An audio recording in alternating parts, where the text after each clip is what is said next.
introduce our symposium speakers. This is going to be a very exciting symposium this afternoon, where we will have two speakers who will give basic science lectures about the neural basis of mental disorders. And then we get to hear from Josh Gordon about the big picture of where we stand in that regard. So I'll start now introducing Margarita Behrens, who's a research professor at the Salk Institute. She received her master's degree in biochemistry from Santiago, Chile, and her doctorate in molecular biology in Madrid. She conducted postdoc research at WashU, and she has received the NARSAD Young Investigator Award and the very prestigious Daniel X. Friedman Award for her work on the neural basis of mental disorders, notably the NMDA receptor agonist-antagonist model of schizophrenia. And she's studied a great deal the balance between excitatory and inhibitory neurons in the prefrontal cortex and how the dynamics of this changes from late pregnancy through adolescence. Today, she will address her current work on the neural epigenomics of perinatal brain development. Marga, I think you can take over the screen. I just click on share screen. Don't tell me it's not gonna work because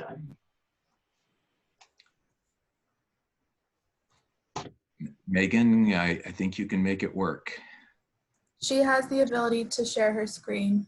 Yeah, there you go. There. you can see my screen, yes? Yes. Let's see, it's a little slow. We'll get there. There we go. Well, thank you, Eric. Thanks, Terry, and everybody for inviting me to give this talk. I usually don't speak a lot. I'm kind of a mouse lab, but it's very nice to be able to share with you the work we have been doing over the last 10 years there at the Salk Institute. And of course, I am just the voice because it's a lot of people involved, and you will see throughout the talk that it's not just me. I belong to the computational neurobiology lab, but I disclose I'm not a computational person, so I collaborate with a lot of people. So our studies are related to how brain development could condition the brain for the appearance later on of mental disorders. I came into this way of looking at things from my studies in the adult brain, mainly using ketamine as a model of psychosis, where we got to the conclusion that although you can reproduce the effects, a psychotic episode with a drug such as the ketamine, which acts as an NMDA antagonist, these effects are reversible in the adult brain.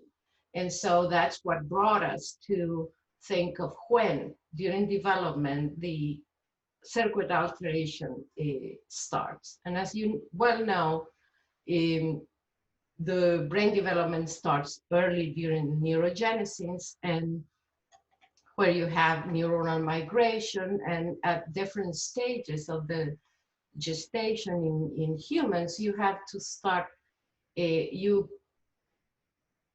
neuronal maturation starts. And this neuronal maturation can be studied very nicely in the postmortem brain after birth. However, the initial effects, late gestation, and that part where most of the prefrontal cortex or the synaptogenesis is happening, is very difficult to study in humans because you just cannot get brains at that age. But in the mouse, sorry, I don't know what is going on. Let's ignore it. In the mouse, you can start looking at this initial phase because we have the advantage that the mouse is born early. And so what is the second trimester in humans, second, third trimester in humans, which we cannot easily get brains, corresponds to more or less the first 2 weeks of age in the mouse. So although we are not gonna say the mouse is like the human, there are many processes that are conserved between the two. And so most of my study is related to the mouse. It's done in mouse, although we have done a lot of human studies too. So as you well know, we have two main types of neurons that produce cortical activity in cortex, which are the excitatory population, that it's arranged in layers that depends on the way the neurons are born. And then we have the inhibitory population, which is born in a different part of the brain and migrates into cortex. And it comes on all different flavors that you can see here. And so our question was, and this is one big area of work that we are pursuing in the lab, is how many types of neurons are within each category? What are the similarities and differences across brain regions? How stable are the similarities and differences? Can we identify, and this is my focus, alterations in their development that relate to specific mental disorders?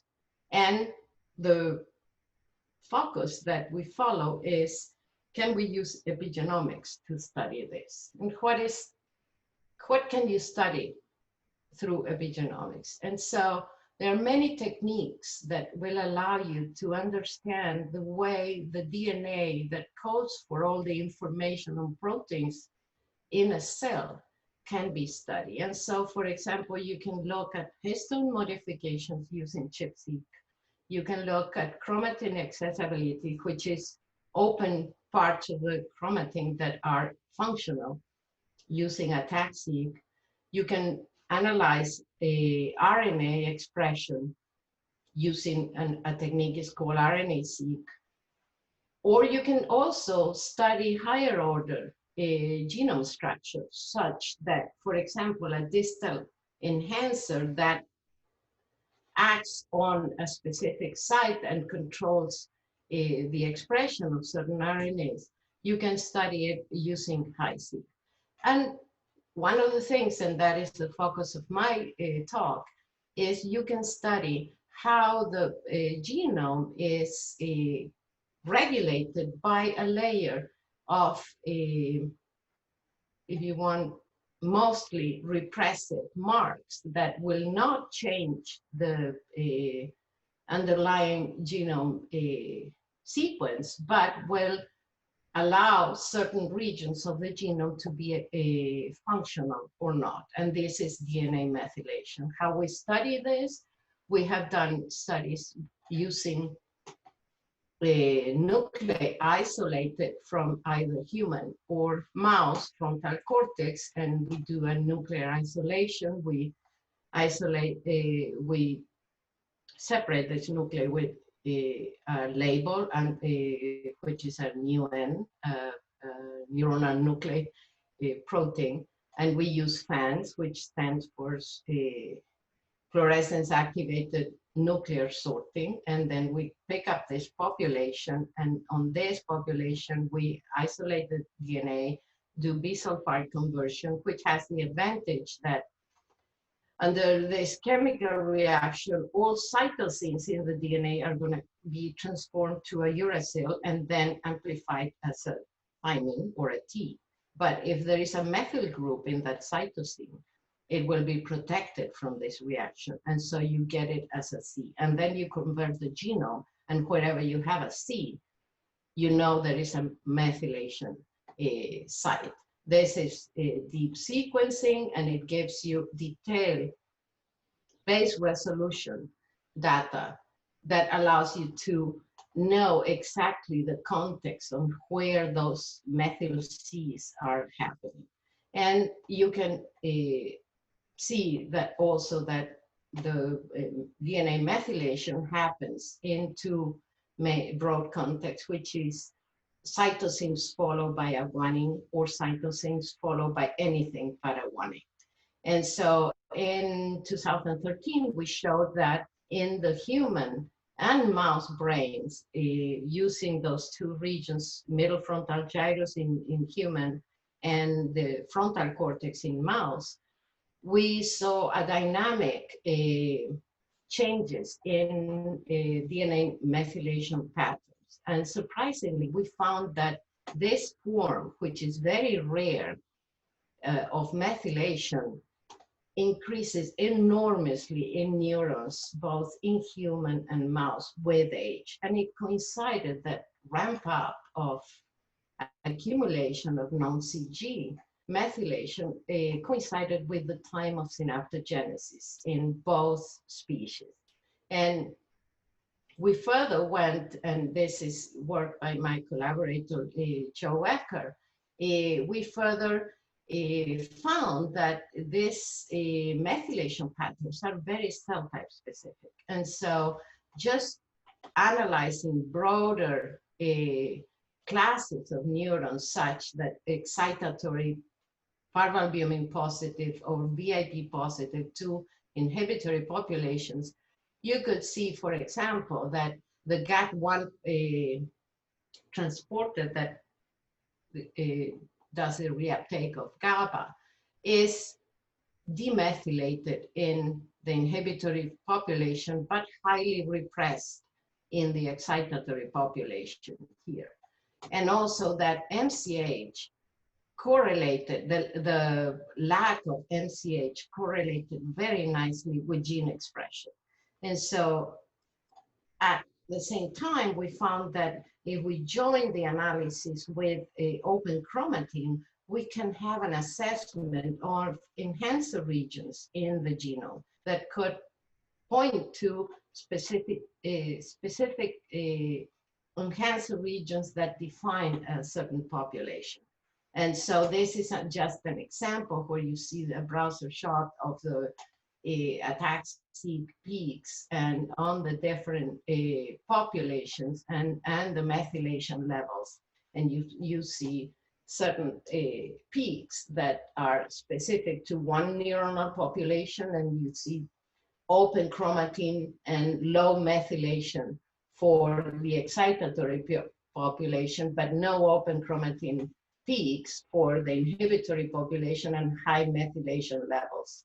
And so then bioinformatically, you can do an analysis of this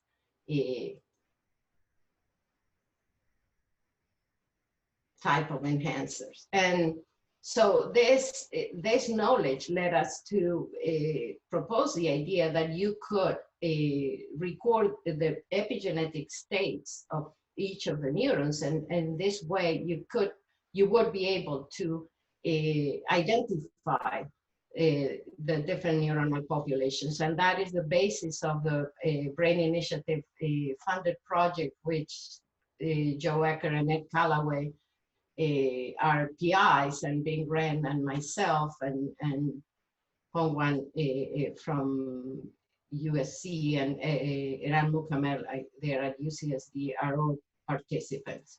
And using this and a technique developed by Chongyuan Luo in the Ecker lab, we managed to do single nucleus methylation sequences. And this is about in its third iteration now, so it's an SNMC63, what we are using.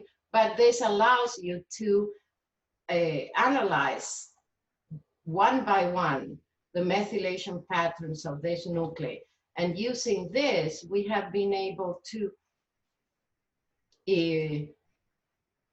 attack the mapping of the mouse brain. And in this part, what we do, we slice the brain coronally in different sections and then manually dissect each of the regions. And then we do single nucleus methylation sequencing, and are able to produce, as you see, we are about half the brain up until now, and it's an enormous amount of data that is possible to analyze with computational methods. And this is all published in preprint in bioarchives, but where you can, using iterative clustering, we are able to separate the different type of neurons, first on big classes of neurons, for example, excitatory and inhibitory, and then within each subgroup, we can start subdividing into the different types. And using these techniques, you have the level, the first level of clustering, where you have the non-neuronal types and the neuronal types, and then you can pick up one group and then go to the second level of clustering and start separating the different cell types in the brain. And then within one cluster, you can even go further and do a third type of separation, where you have different subtypes of neurons.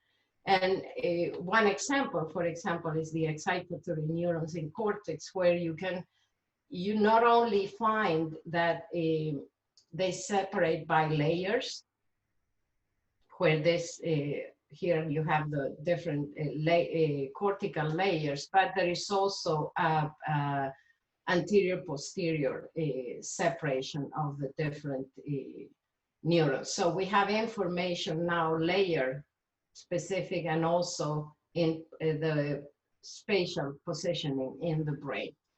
And this is just an example where you have the cortical layers 2, 3, 4, and 5 that allow you to then map back to the brain where those neurons are in the different parts. And so in this side is my dissections, and this is the how they separate in the Louvain analysis.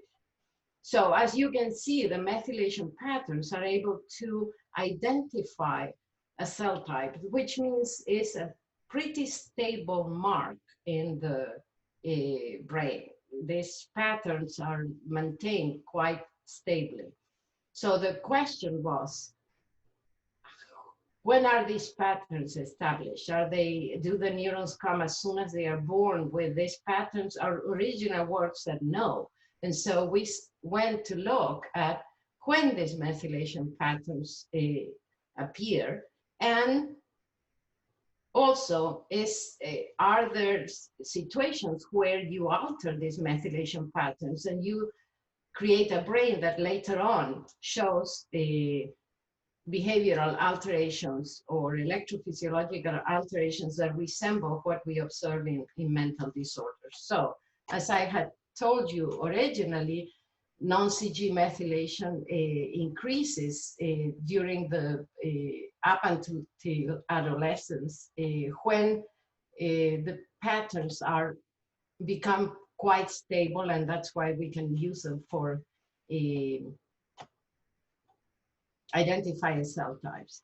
And when you look at the CG methylation here, you see that when you start at the embryonic phase, there is a very dynamic change. This is a k-means clustering, where you are clustering around the differentially methylated region. And you can see that both neurons and non-neuronal types acquire the adult patterns very slowly during development. And so there are sites in neurons, for example, that become demethylated as you mature. And there are other sites that become highly methylated when the neuron matures. And those high methylation levels correspond to, are brought about by an enzyme called DNMT3A, which is one of the de novo methyl transferases that peaks at around the second postnatal week. And so we went to further analyze how these changes are happening. And for this, what we decided to do was to knock out this enzyme to understand how this changes, what is the function of this methylation in that first postnatal week of the mouse. And we use a specific Cree line that is only expressing excitatory neurons of cortex, which is driven by the NeuroD6 promoter, and a mouse reporter line where when Cree is present, it will recombine to express GFP tag in the nucleus. And this is the way the nucleus looks like. And you can see that the inhibitory population is not labeled there.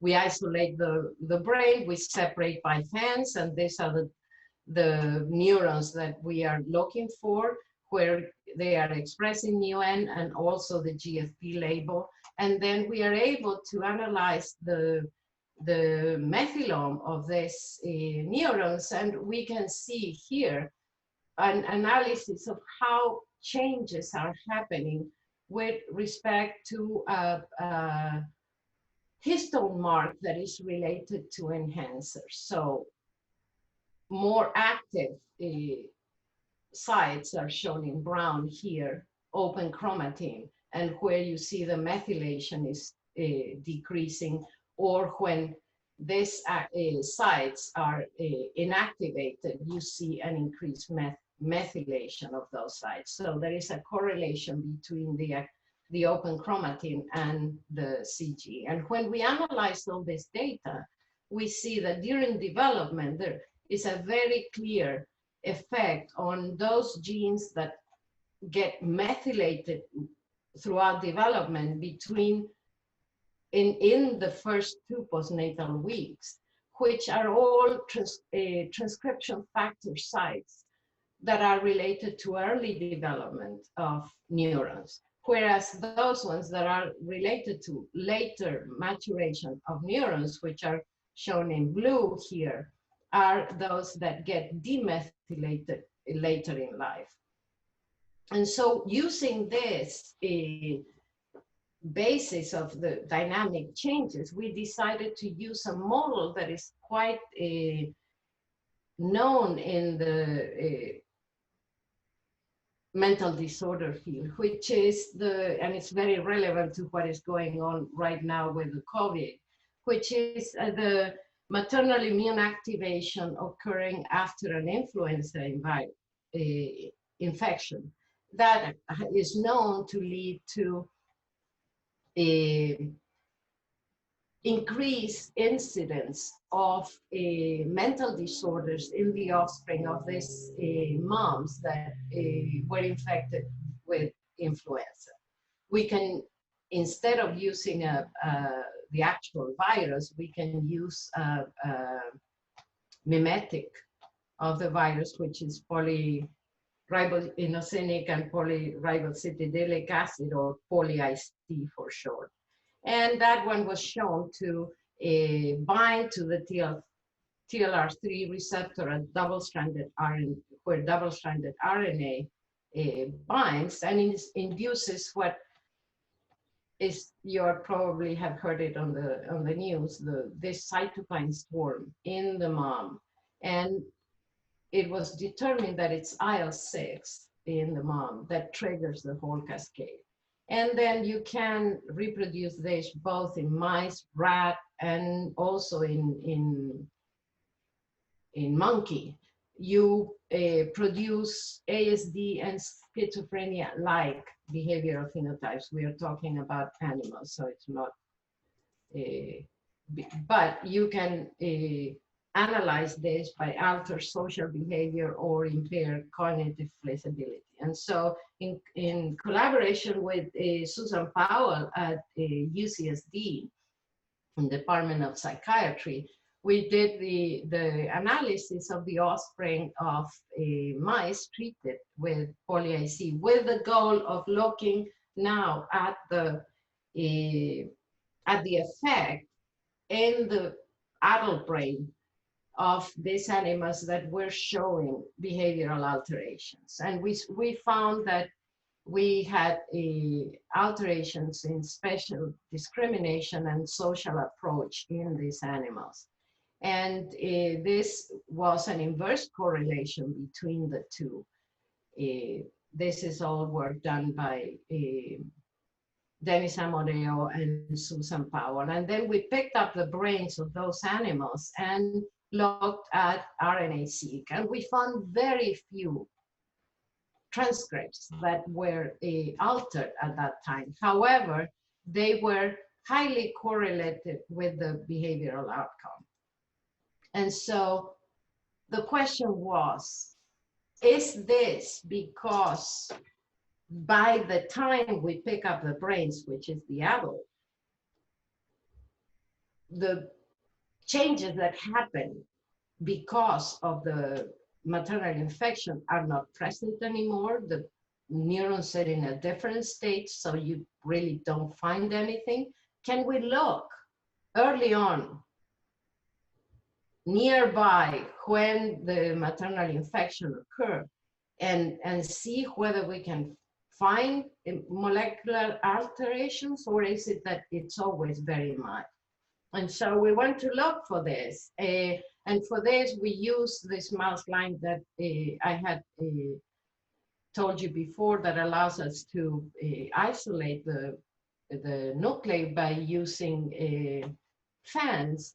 And what we did was to expose the animals at E12.5 to the poly-IC, and then take samples of the brain at different points during development until the middle of adolescence, and perform RNA-seq and methyl-seq on those isolated neurons. In this case, we are going to be looking principally to the excitatory neuron population. Now, because we are having to look for samples early on where you cannot do actual behavioral analysis of the type we were looking for in the animals, we needed to come up with a way of selecting the population of animals that showed an effect. And for this, we devised a method which was to calculate the change in weight gain from the mom as a surrogate of sickness state. And we found that indeed the weight of the mom, or let's put it correctly, the rate of increase of the weight of the mom shows a clear alteration on the 24 hours after the poly-IC injections that do not happen when you inject saline. And so we chose that population, the offspring of those moms, to be analyzed at the different time points during development. For this, you need to do single pop RNA-seq or methyl-seq, so you cannot pool animals. And so what we found is that if you pick up the whole brain, the whole frontal cortex of the brain, to our surprise, 2 days after the injection of the poly-IC in the embryo, so at E14, there is a few significant differentially expressed genes, but the bulk of it happened at around birth. In fact, this is the day of birth, where we saw an enormous amount of changes. And this disappeared by the 2 weeks of age or by week 10, which coincided with what we had observed in the behavioral studies. So most of the changes are happening early on. And so when we did this with the excitatory population alone, we found the same effect. The big changes are happening delayed a week after the mom suffered the disease. and before the adult stage. So this is something that surprised us, because we were expecting that most probably the changes in the brain would have occurred shortly after the infection of the mom. I must say that we are using a viral mimetic. It doesn't get into the brain itself. And so this is something that is produced by the mom. That cytokine storm by the mom is giving a signal to the developing brain. And so when we analyzed in those at birth, the DNA methylation patterns, we found that poly-IC, which is called PIC here, produce a strong alteration in those DNA methylation patterns that start disappearing by the second postnatal week. And when we look at those same sites that were changing during development, we see that poly-IC was altering the methylation patterns, the normal developmentally related methylation patterns, these clusters that you see here, in many instances, both gain of methylation and also predominantly loss of methylation in the brain. And when we looked at we did the analysis of, okay, we have all these changes in methylations, where are they occurring? And so one way you have is to look at whether they have sequences that correspond to transcription binding sites. And when we did this analysis, we have here the normal development on all this transcription factor binding motifs that are getting methylated as you go from birth to the 5th, 6th week of life. And then you have another set that lose their methylation as you move from this same ages. And we found that poly-IC was altering a series of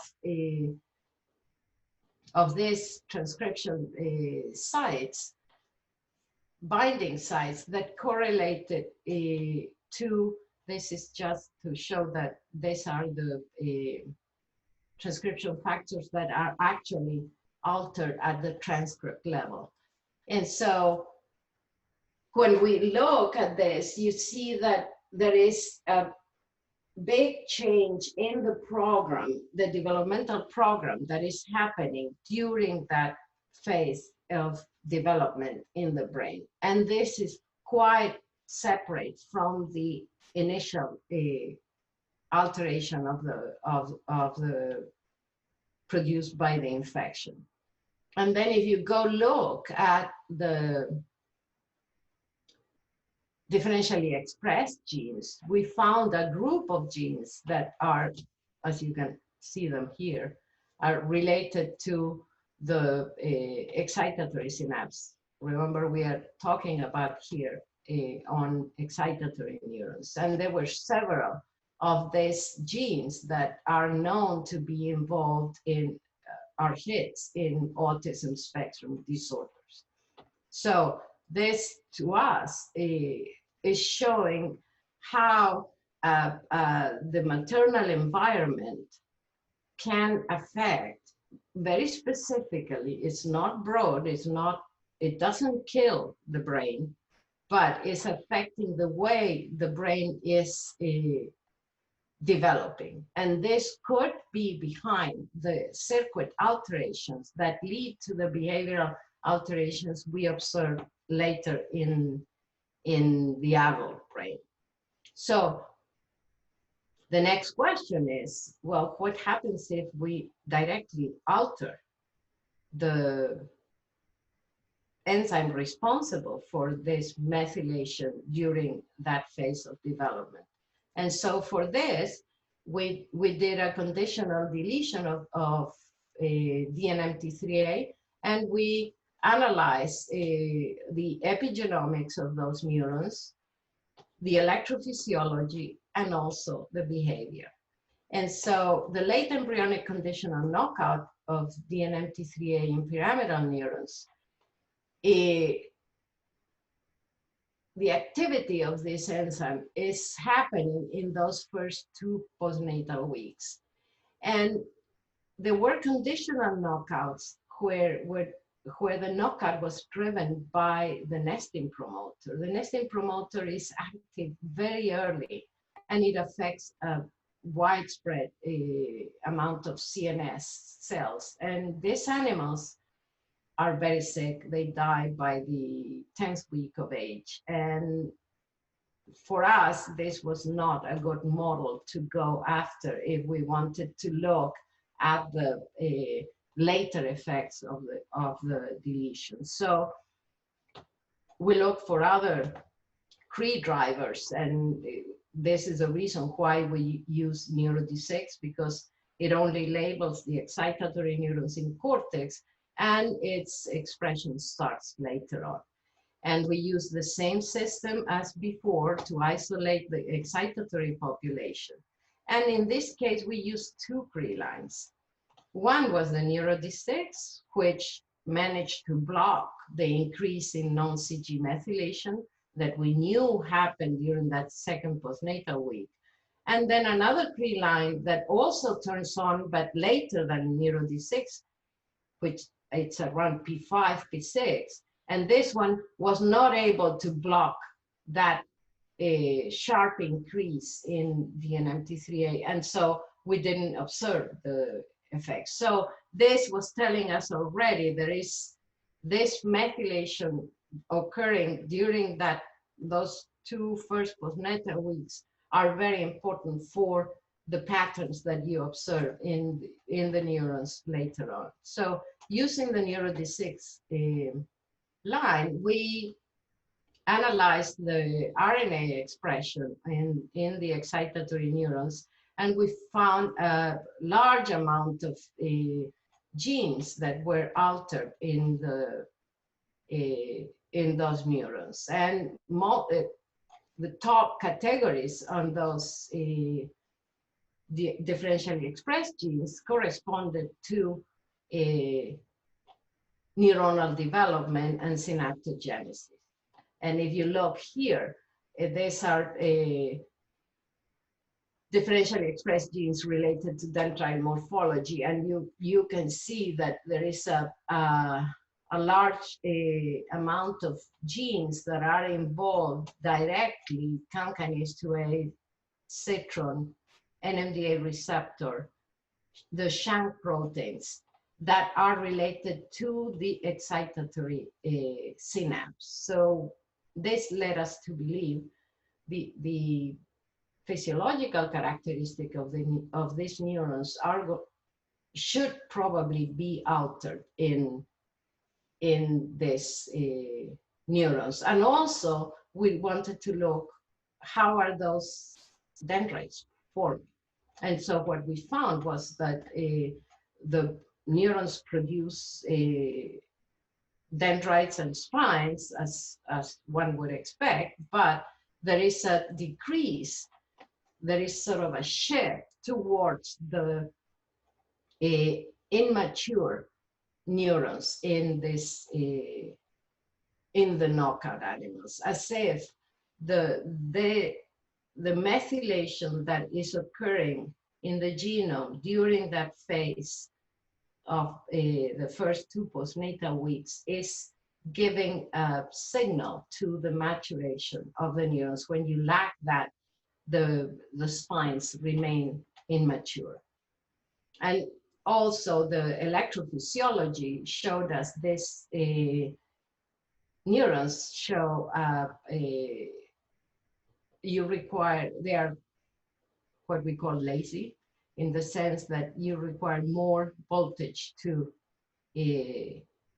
trigger a response in these neurons. And the Rio base is affected, and the firing frequency is highly affected in these neurons. And so then we went to look at the resting membrane potential is also affected.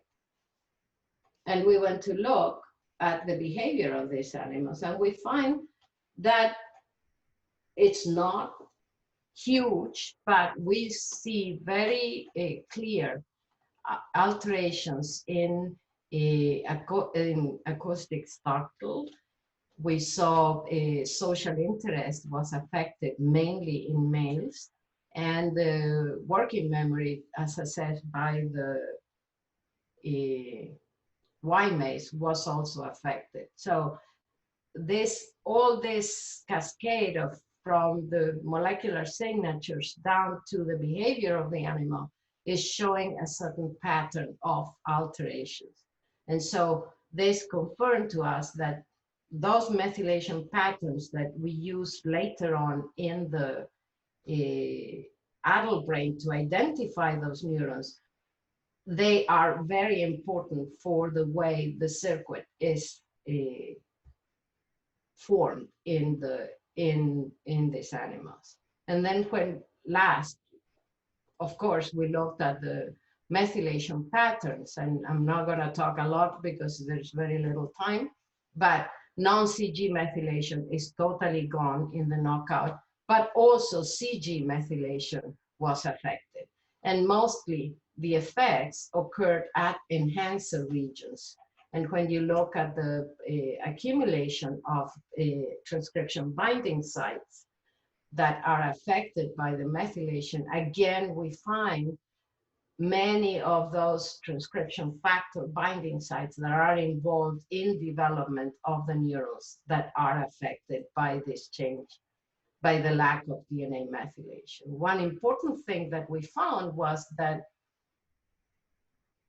interestingly, once you lose the enzyme that is putting the methyl groups in those sites in the DNA, another repressor complex comes in, and this is a polycomb. So when you take out DNMT3A from the scene, another repressor complex comes into those sites, and there is always a competition between methylation and polycomb repression. But when you lack one, the other one expands. And that is what, and we found that most of these peaks of polycomb corresponded to the differentially methylated regions that we found in the knockout. And this is just a screenshot to show you what we call the polycomb expansion, where you can see it here in the knockout. This is the normal saline control, and here is the peak for the polycomb expansion. And we are now studying in more detail when this polycomb expansion appears, and the preliminary data is telling us that, in fact, this is occurring after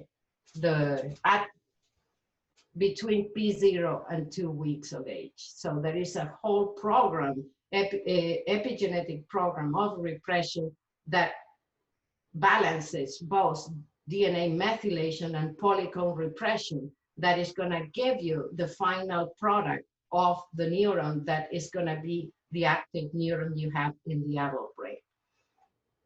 And with this, I want to thank all the people that were involved in my lab. Antonio, which is involved in the DNMT3 knockout and electrophysiology and spine analysis. Chi Yulai was involved with the both postdocs were involved with the maternal immune activation model. Jacinta Lucero, who's my head technician, has been forever with me. Julia Austin, also involved in many of the, and of course, this is not me because all the methylation sequencing and analysis is done in the Ecker lab with many people involved also. At UCSD is Sebastian Priesel from Byungkook Lim and Ron Fan, which were involved. They are strongly involved with the Brain Initiative grant, but also with the attack seek, and Susan Power from psychiatry, which did the behavioral studies, and my friend and collaborator Eran Mukamel from CogSci, who is involved in all the large analysis of the genomics analysis.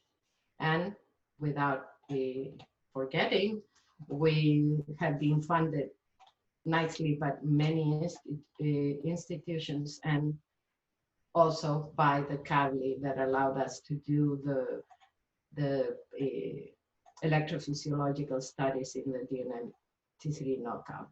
And with that, thank you. Thank you very much. We have, this is a fantastic talk, very eye-opening. I am wondering, there must be many questions, but people aren't using the chat. So please just type your questions into the chat and send a private, I don't know, speak up if you have problems with the chat, and we'll listen to you that way. So I just overwhelm them, and they have nothing to ask. Well, you know, that happens sometimes, but No, anyway, I have a lot of questions, so I'll make up for them. Okay.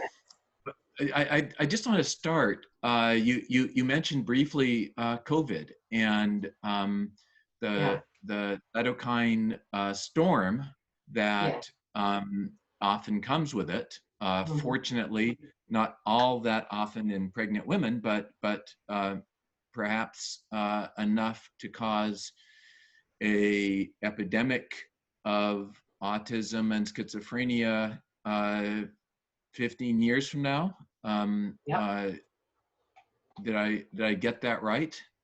Yeah, you got it right. So even though the maternal immune activation model is a reverse translational model, in fact, the original epidemiological studies have found that after the influenza pandemics, there was an increase in mental disorders in the offspring of, it's broad range, it's not just, it was highly studied in schizophrenia, but it's many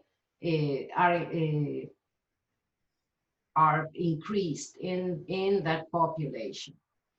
And so Paul Patterson and several other groups started going back to try to understand what was going on. And so what I said there is they found that, in fact, you don't need the influenza virus. You can put a ligand to the TL3 receptor, and that creates that cytokine storm. It's not like the one is killing people right now. It's a flare up of cytokines in the mom, but you have to have a real viral infection. It's not just a cold.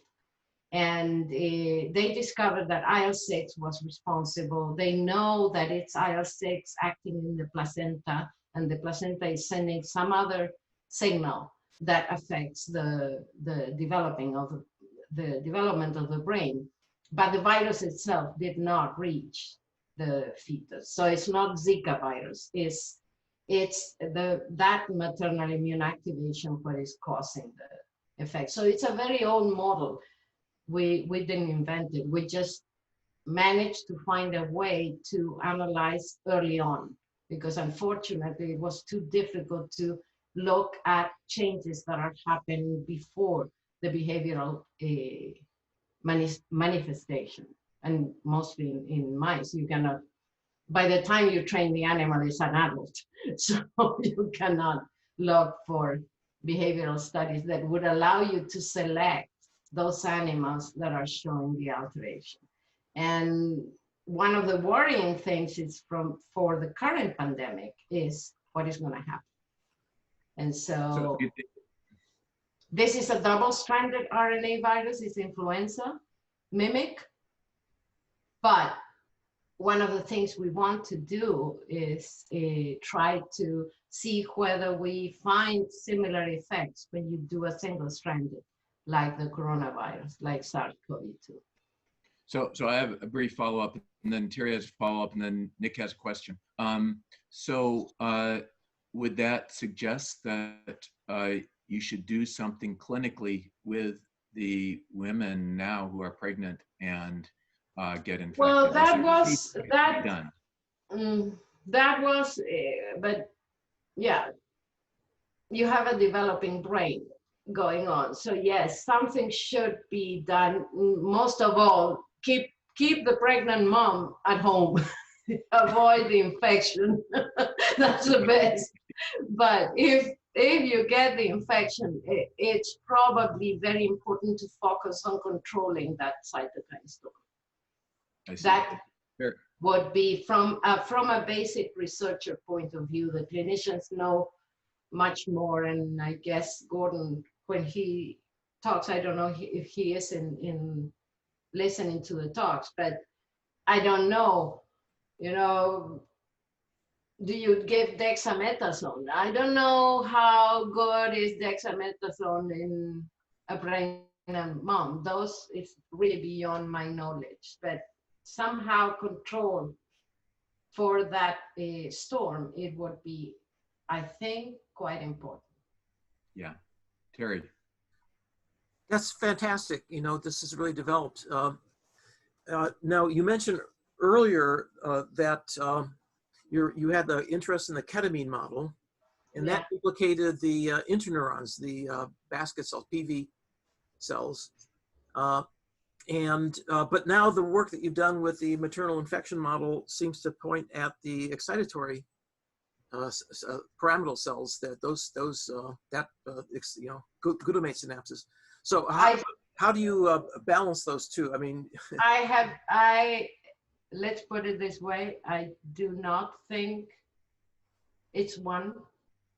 I think the whole brain is being affected. We haven't yet started to analyze the inhibitory population, so I cannot say anything, but I'm pretty sure we are gonna find, indeed, knockout of DNMT3A in the inhibitory population is way more detrimental than when you knock it out in the excitatory population. That's a whole set of studies we did with Hura Zogby that is published in eLife, but those animals show they die by 6 weeks of age, and they die by self-injury.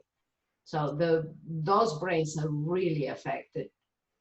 And so we did the study, and the methylation patterns are changed, etc. But that is a much stronger phenotype.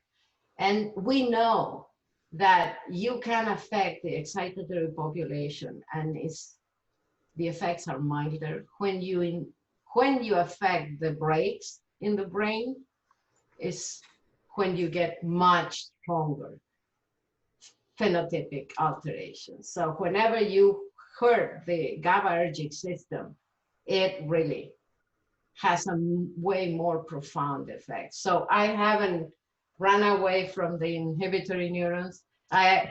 One thing at a time. And so we started with the excitatory, and we are moving to the inhibitory. The big problem with the inhibitory population is how you affect them. There is no driver line to distinguish between the two main MGE-derived neurons. So if you hit them, you hit the somatostatin and the PV neurons at the same time, early on. So you can use the PV-CRE line, but that is postnatal. And that by that time, the whole epigenome is established. So you have to go earlier, and there is no line for separating those two. And so it's more complicated than hitting the excitatory population, unfortunately. But we are creating now lines that will allow us to target the different inhibitory populations to see what their roles are. Still going. Okay, very good. Marta, that was a beautiful talk. Thank you. Really fabulous work and very exciting. I want to ask about what the opportunities might be for a rescue experiment. In other words, is it possible at one of these very early stages to think of an intervention? Is there a way to remethylate with any kind of target specificity to try to find a way at this extraordinarily early stage to recover? Yeah, that is something that what we are doing now is trying to get a more granular understanding of what is happening and when it's happening, such that we can sort of pinpoint which is the readout we need to go after. Because the developmental program is so dynamic at those times that I have the feeling that it's a cascade. You may be affecting a master regulator, and this triggers the cascade down the road in the MIA model. And that's why when you go at birth, you see all these things being altered, and early on you saw very little. And so we want to analyze development by itself using the now single neuron population that will allow us to know which are the cells that show the effect first and what is happening there. And so that way you could have, yes, you can go and give dexamethasone to the Downs. That would be possible. I bet mice cannot sue me. But very helpful. Yeah. Not yet. But a big, not yet, yes. But those are really broad ways of going. But yeah, it is a possibility. Give them, or even aspirin, or something like that, and see whether we see changes. But I would really like to understand how this genetic network is working. And so that way, if I had the money, it's one, each day during those 7 days between the MIA and birth, what is exactly happening with those neurons, because it would give us that we already know snippets of the genetic networks just by studying the saline controls. We know what is happening, but we need more time points to understand what is all the internet. Marga, how much would you need? How much money? Because Josh Gordon will be coming on soon. We can ask him for it. We can put a lot of money because it's methylation sequencing, and I would like to do open chromatin. We have developed with Byungkook, they have developed a multimodal analysis of single nuclear. So now we can do, for example, ATAC-seq and ChIP-seq on the same neuron, single neuron. And so that gives you a much better idea of how the chromatin is reorganizing itself while you're going through development. Great. So, No matter how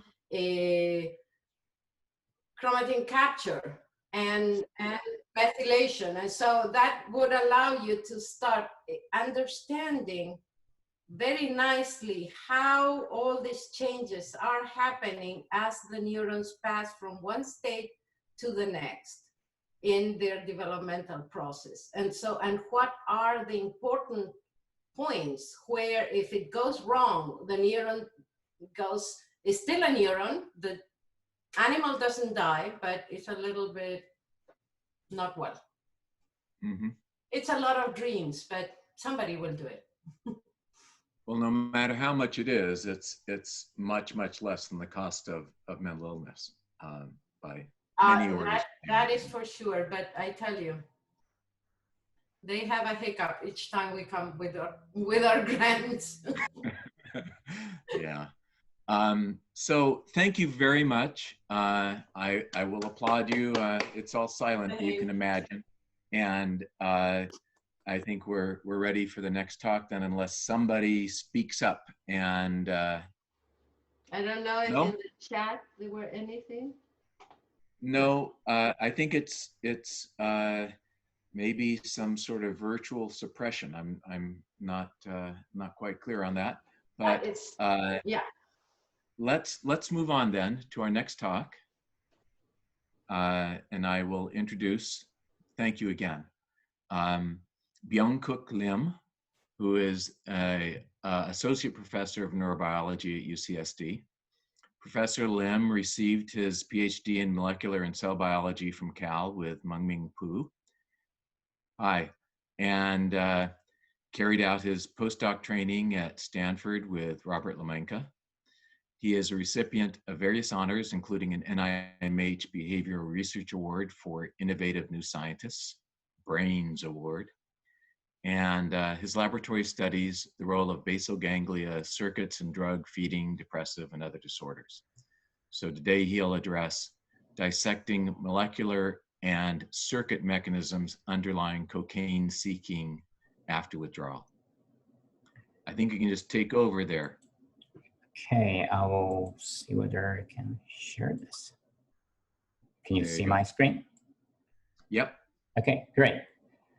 Oh, thank you very much for the kind introduction. And also it's a great honor to be a part of this symposium. So one thing I want to say is I did this kind of online presentation many times already, but it's still awkward, you know, as you guess. And I found myself that I talk a little faster and move on very quicker than when I used to give a normal presentation. So please stop me and ask me any question in the middle of the talk so we can make this more interactive and engaging. As I know it's not a good format for everybody. So, but let's make it more fun. So, yes, our brain can be out of order. Everybody know, and then is actually a huge problem too. So surprisingly, 1 out of 5 American adults has mental disorder. And of course, these days, COVID-19 is one of the leading causes of the productivity loss. But the mental illness used to be one of the top leading causes of the disability in worldwide.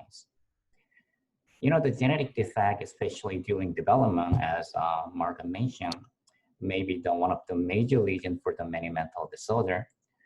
But people like you and me, who would maybe develop normally, can get depressed and develop anxiety or get addicted to something at any time in your life.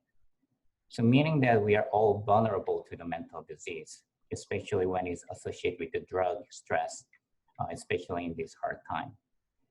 So my lab is focusing on, you know, problem of the brain. The idea is that if we find the problem in the brain, and then we probably fix the right way, and then we can really understand how brain works a little better than before. So for example, you see that somebody like showing this behavior, you clearly know that there's something going on in his brain. But problem is we cannot see what is going on in his brain, right? So let's say we have some tool and technology that we can see what is going on in his brain. And then we found that his brain is too small. So then we actually can develop the hypothesis that, okay, if we actually fix this, make his brain a little bigger, maybe we can fix his problem. So we actually try to fix. And if the small brain is actually the major cause of this behavior, maybe we can make him happier again. So then we actually get some idea to how to fix the mental disorder, and also we know how actually brain work a little better. But it's not that simple. in real life, is very difficult. So this is the image of the two patients with the depression using SPECT. I don't know much about it, but I heard that this is one of the most advanced brain activity imaging method.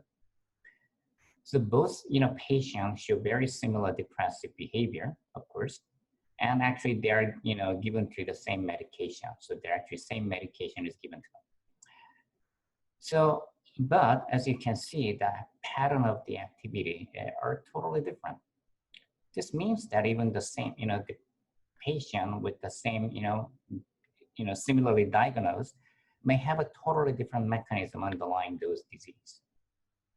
So, when you see somebody who has a problem, or when you're thinking of studying the mental disorder, it is a little difficult to know what is going on in the brain, basically. In fact, one of the well-known psychiatrists confessed that psychiatrists are the only medical, specialists who never look at the actual, organ they treat. So this is not what I said. It's actually the well-known, psychiatrist, confessed in TED Talk. So although it is a little difficult to nail down the brain area and molecular pathway involved in many neuropsychiatric disorder, as a neuroscientist, we want to go step by step. So I believe that, if we carefully, elucidate the anatomical and functional organization of all the neurocircuitries maybe involved in neuropsychiatric disorder, we may be able to provide some clue of the, certain type of the mental disorder, and actually to provide a better therapeutic strategy.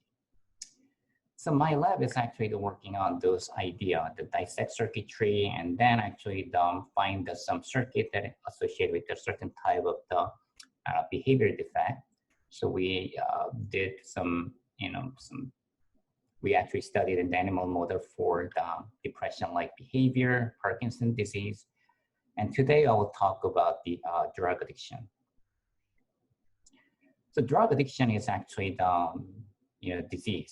And drug addiction is actually due to the chronic change in the brain, leading to compulsive drug seeking, even with a negative outcome, right? So it's something changed in the brain and they last for a long time.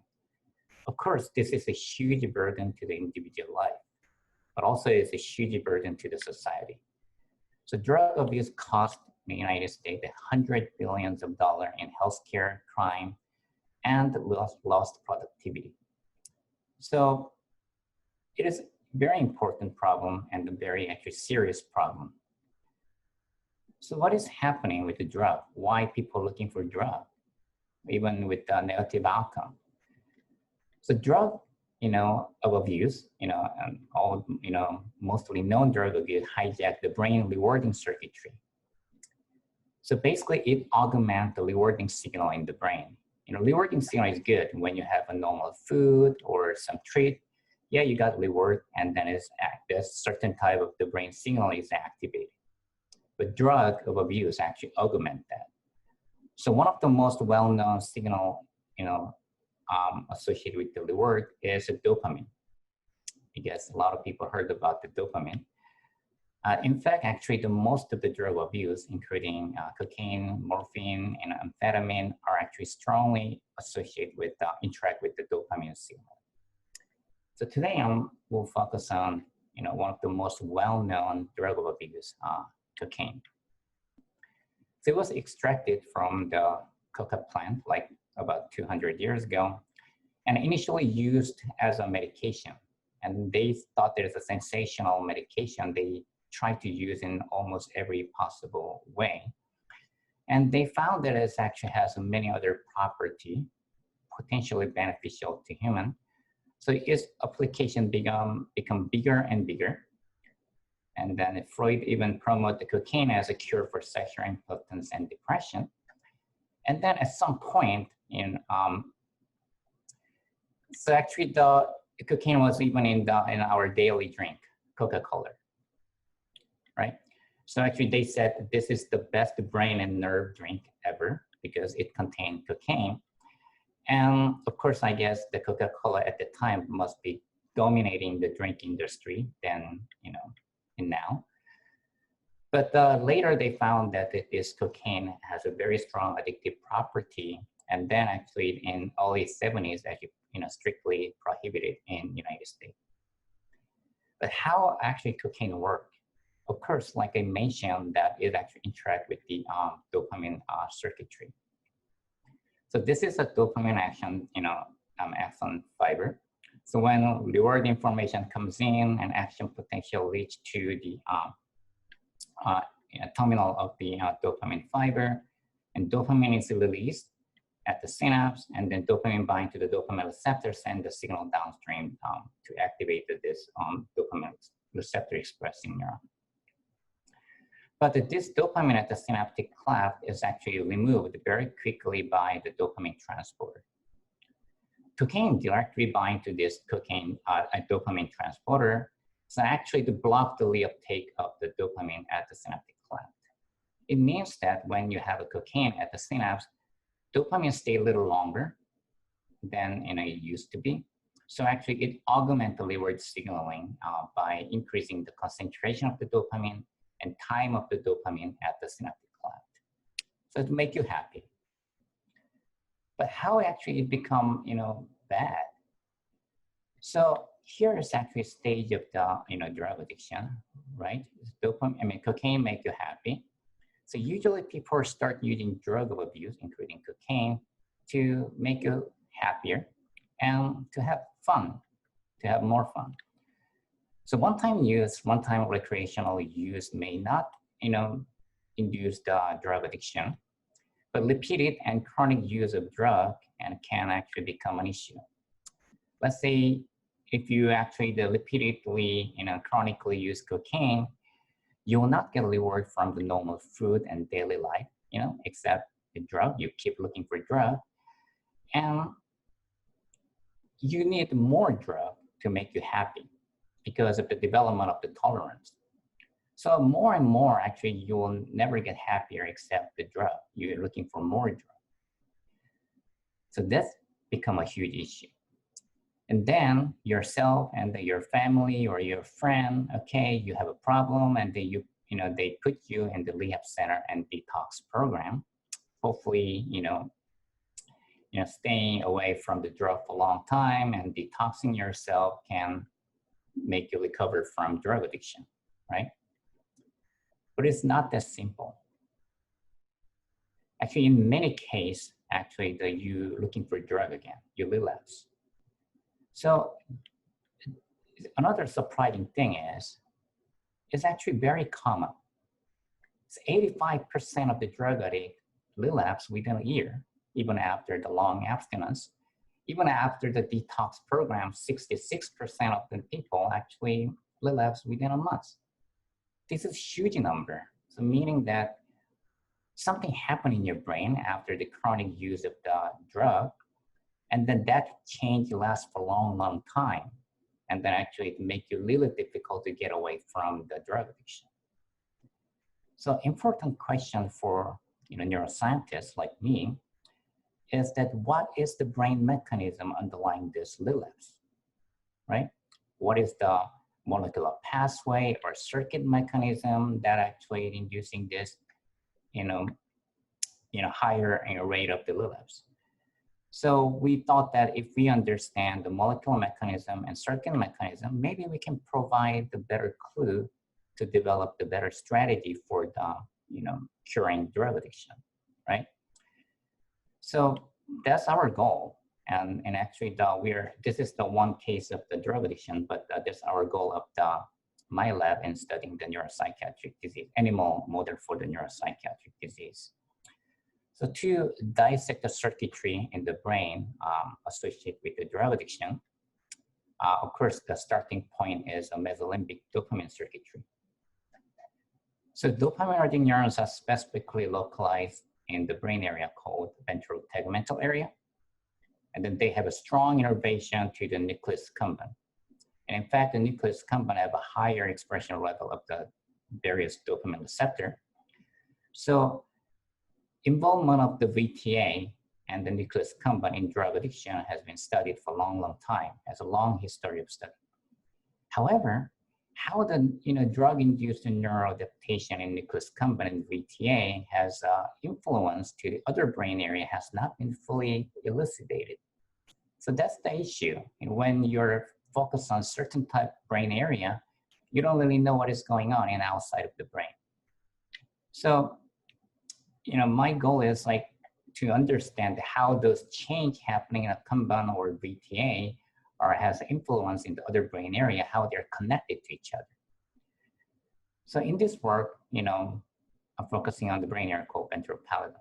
And then I hope I convey you that we found the novel role of the ventral pallidum and drug addiction, especially drug relapse. So what is the ventral pallidum? So this is the kind of simple schematic diagram of the mesolimbic dopamine system.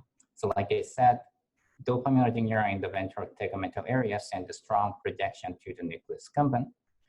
And D1 like dopamine receptor expressing neuron, medium spiny neuron nucleus accumbens send the signal directly back to the VTA. So we call this drug pathway. This is in some textbook.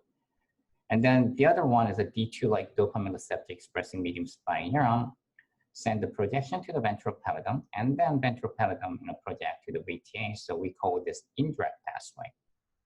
So far people have studied just this loop. Okay, dopamine signal increase and then send the back signal. So it's like a loop. Then how the signal that happening in this mesolimbic dopamine system is going outside of this circuit. So initially, the ventral pallidum is actually initially people thought that ventral pallidum is just relaying this signal. But when you think a little different way, ventral pallidum is actually located in very important position. It receives signal from the nucleus accumbens, and it also receives signal from the ventral tegmental area.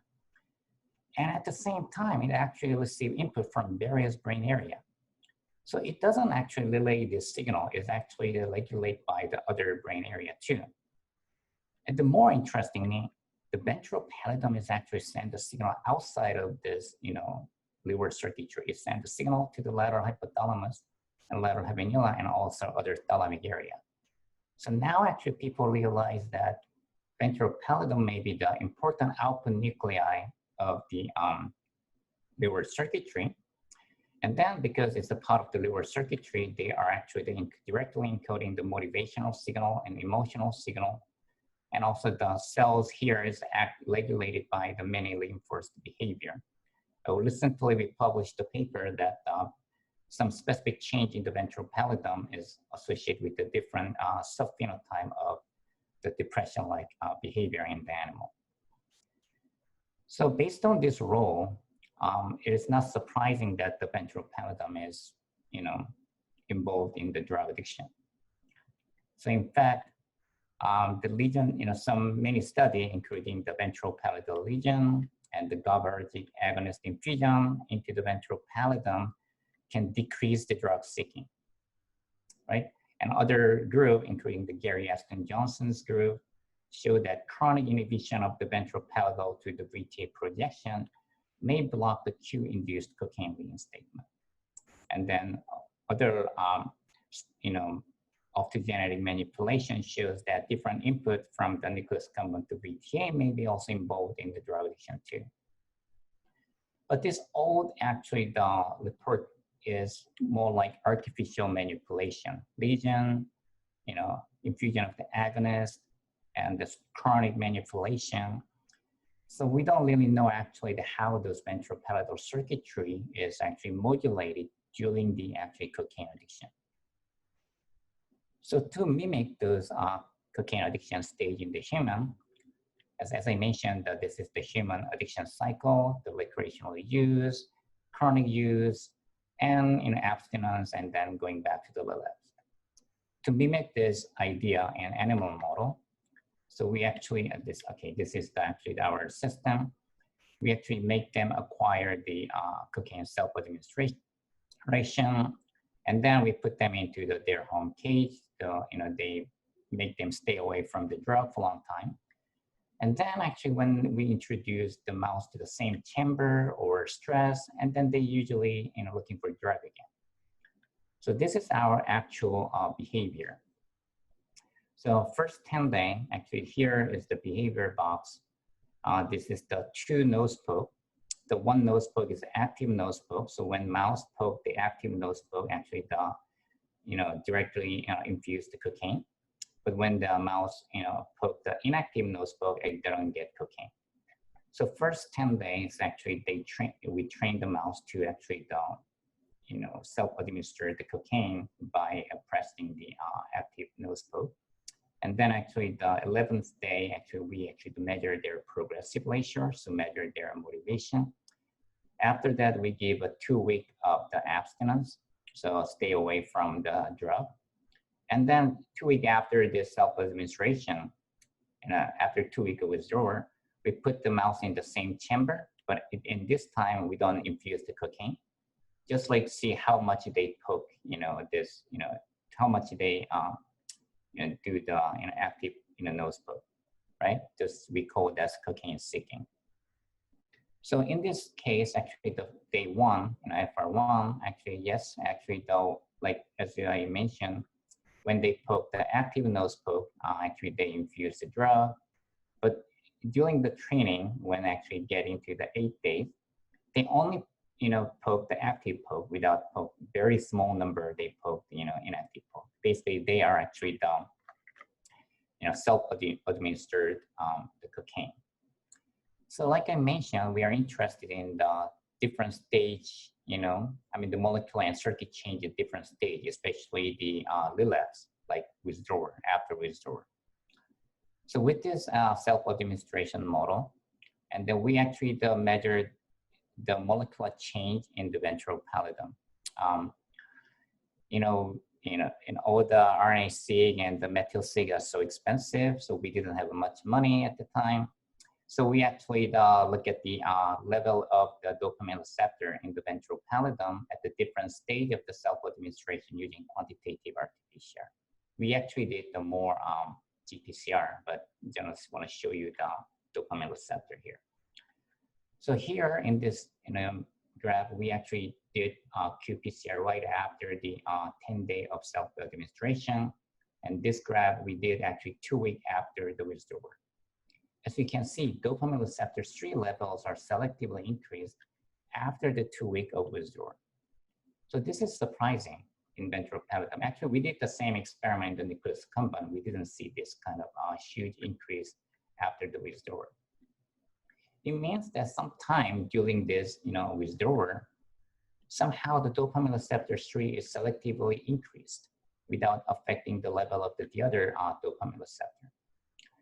So it was actually a little surprising. First, and no one ever studied the dopamine receptor 3 in the ventral pallidum. And then we didn't have any clue what is going on with this signaling. So we did in situ hybridization here in the nucleus accumbens and the ventral pallidum. In nucleus accumbens, dopamine receptor 3s are expressed, but when they express, actually they express together with the D1 and D2 receptor. However, when you look at the expression of the dopamine receptor 3 in the ventral pallidum, there are many neurons expressing dopamine receptor 3 alone, suggesting that the dopamine receptor 3 in the ventral pallidum may have a more dominant role than in the nucleus accumbens. So what is the DRD3?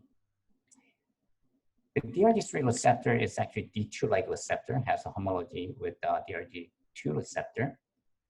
And then the expression patterns are similar, but it's a little different. And as I show you in the ventral pallidum, their expression pattern is actually very different in the lateral septum and the hippocampus, even in cortex. And then, in fact, a lot of pharmaceutical company, even NIDA, actually trying to use this receptor as a target for the drug treatment. Actually, DRD3 antagonist is now developed as actually drug addiction treatment too. But still, they don't really know what is the mechanism, how they are actually working, then to kind of alleviate drug seeking. So important question for us is what is the role of the ventral pallidal DRG3 receptor in drug seeking after withdrawal? So we didn't want to use the pharmacological approach because pharmacology sometimes, because of the, naturally the drug is literally dirty and we don't really know how they're working in vivo. So we actually did specific molecular manipulation. So we generate the virus expressing shRNA against the DRG3. As you can see, when we inject this virus into the ventral pallidum, we saw the selective decrease in the mRNA level of the DRG3 in the ventral pallidum without affecting the D1 and D2 receptors. And we also developed the actually construct expressing rescue construct together with the DRG3 shRNA. This rescue construct is actually has a mutation on the binding side of the shRNA. So it's actually the very good control for the off-target effect of the shRNA. So we inject this virus and did the catheter surgery, and we did cocaine self-administration and then test whether knockdown of the DRG3 has any change and at the different stage of the drug addiction. During the acquisition FR1 and FR3, as you can see, knocking down of the ventral pallidal DRG3 didn't show any effect on the cocaine acquisition. So it's kind of consistent with the idea that their level of the, the ventral pallidal DRG3 level is not changing at the early stage of the cocaine self-administration. And then when we look at the progressive level, there's no change. So while there's something going on with the cocaine, it looks like there's not much change. But when we do the seeking after withdrawal, knocking down of the DRG3 and ventral pallidal DRG3 shows strong reduction in the cocaine seeking. So basically, we kind of block the relapse, after withdrawal. But when we, express the rescue construct together, as I mentioned, the rescue construct has a mutation. So actually, shRNA doesn't, decrease the level of the DRG3, and we are able to actually rescue back. Basically, they seek more, compared to the shRNA one. So this is a very nice off-target effect control. So this suggesting that DRG3, knocking down the DRG3 in the ventral pallidum selectively block the cocaine seeking after the withdrawal. This is consistent with our previous data. Basically, the DRG3 level didn't show much change right after the cocaine self-administration, but it shows strong increase in the ventral pallidal DRG3 after the withdrawal. And this effect, this knockdown effect, is actually is not sex dependent. When we actually split in the male and female, we both get the strong reduction in the cocaine seeking after withdrawal.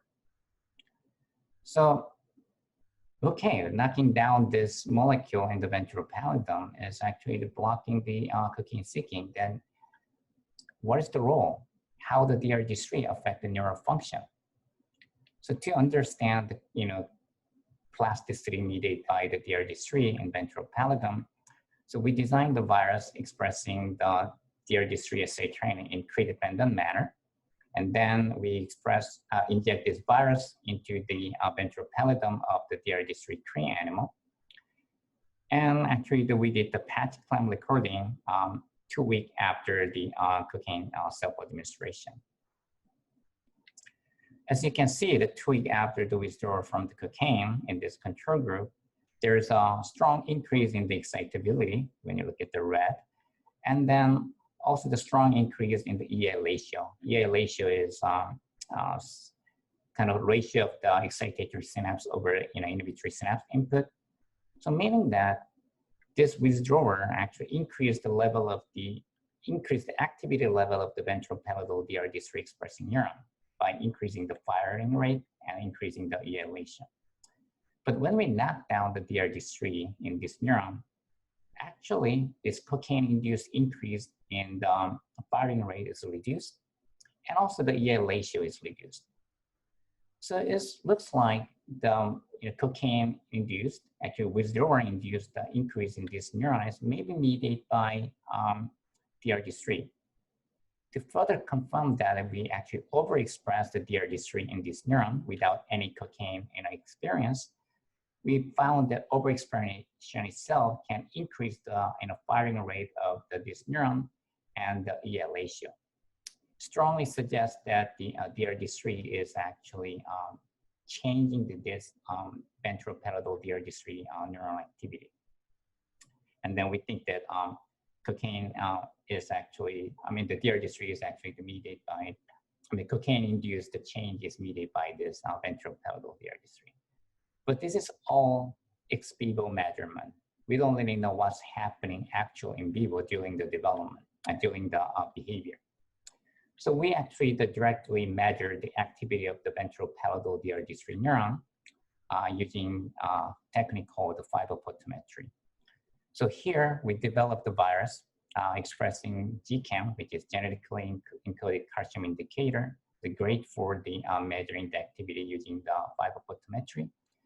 And we also designed the virus expressing GCAM6 together with siRNA against the DRD3. So we injected it, and we implant the optic fiber and to measure the fluorescence change in using the photometry measurement. And at the different stage of the cocaine self-administration. So when we measure this neural activity at the FR3, here, as you can see, the control group and this knockdown group, when cocaine is infused, the activity of this neuron of this neuron is decreased. So when cocaine is going in to the animal, the level of this activity, activity level of the ventroparietal DRD3 is reduced. So this reduction is not dependent on DRD3 because even when we knock down, actually, we got the very strong reduction while the cocaine is infused. However, when we look at the seeking time, the control group has a strong increase in the level of the ventroparietal DRD3 activity. Oops, sorry.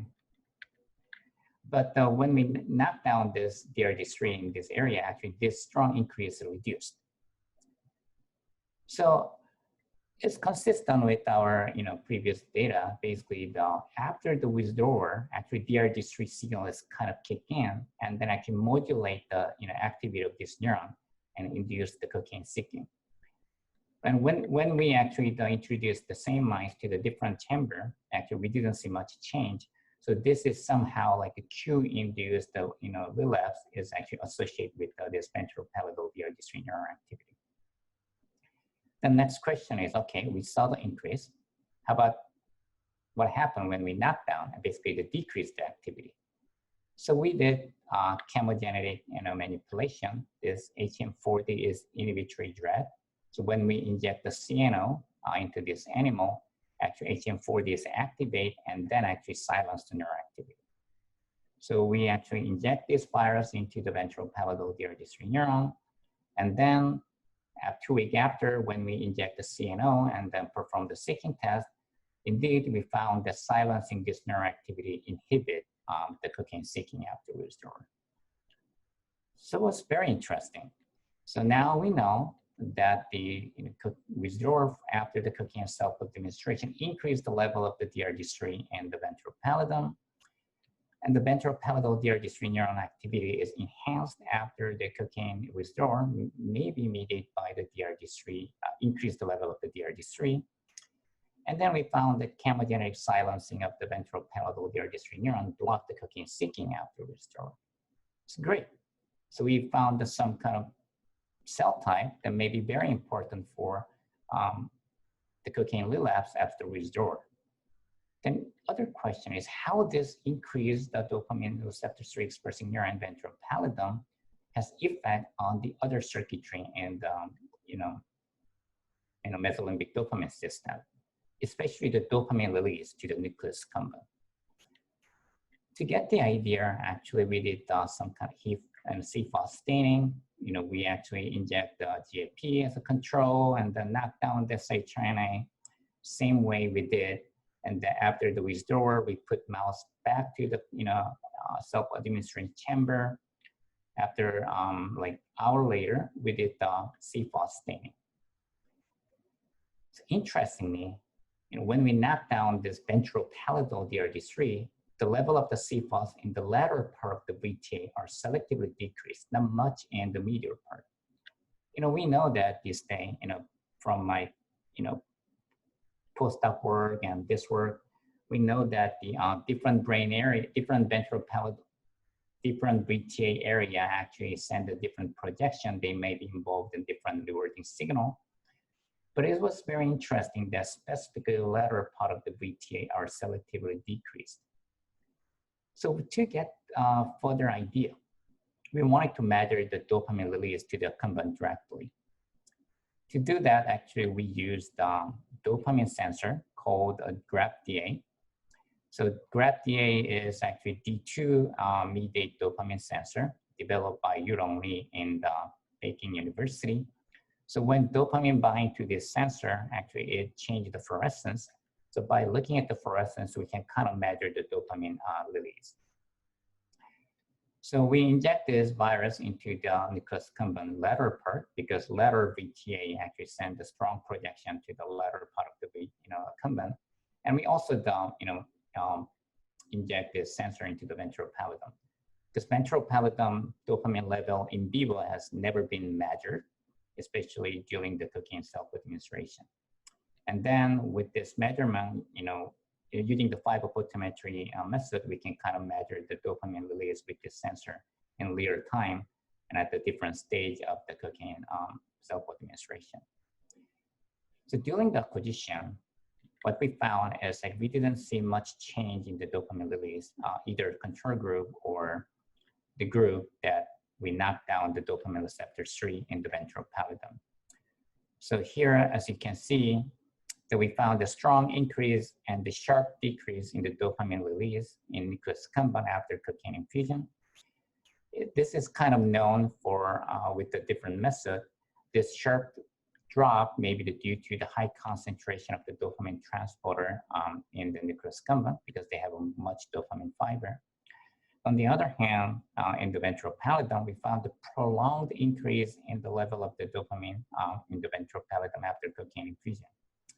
Like I mentioned, actually, they don't have a much of dopamine transporter, so probably they have a little longer and long-lasting dopamine signaling there. So in both cases, dopamine DRG3 knockdown in ventral pallidum didn't show much change. But during cocaine seeking after withdrawal, however, so there's a strong increase in the dopamine signaling in accumbens. I mentioned that during seeking, we don't give any cocaine. So this is actually their, this is when they poke in the nose. It's actually strong change. And especially this change is way more robust at the early time of the seeking. But when we knock down the ventral pallidal DRG3, there is not much change at all. So this change at the seeking in the dopamine release is very important. And then actually when we knock down the DRG3 in the ventral pallidum, actually the release of dopamine and accumbens at the seeking time is actually significantly reduced. In ventral pallidum, we didn't see much change at all. So this is actually measurement is actually the time locked at the nose poking. We also measured the spontaneous dopamine release at the different condition. So here in the control group, during the seeking, actually their spontaneous frequency is way higher. And then when we knock down those ventral pallidal DRG3, this increased the spontaneous release of dopamine significantly reduced too. So knocking down, so we found that ventral pallidal DRG3 knockdown is actually decreased the dopamine release in the nucleus accumbens. So when we knock down the ventral pallidal DRG3, we are able to block the cocaine seeking, which is mainly because of it actually decreased the dopamine release in nucleus accumbens. It's very interesting. I mean, we are actually excited about this data because kind of, idea is working. But question is how? What is going on when we actually knock down the DRG3 in ventral pallidum? What is the circuit mechanism that kind of control the dopamine release in the nucleus accumbens? So we actually did some anatomical tracing experiment, and then we found that the ventral pallidal DRG3 neuron send a strong projection to the VTA, of course, and also the brain area called the lateral habenula. Sorry. So lateral habenula and VTAs are highly associated with the many neuropsychiatric disorder, of course, drug addiction and depression and anxiety and so on. So we wanted to study the role of the ventral pallidum in controlling the lateral habenula and VTA circuitry. But when we actually look at those like circuit mechanism, there is a very important question. Okay, we got the very specific cell type in the ventral pallidum, genetically and kind of uniform, DRG3 expressing neuron. The question is whether one neuron projected two different areas at the same time, or different neuron projected different circuitry.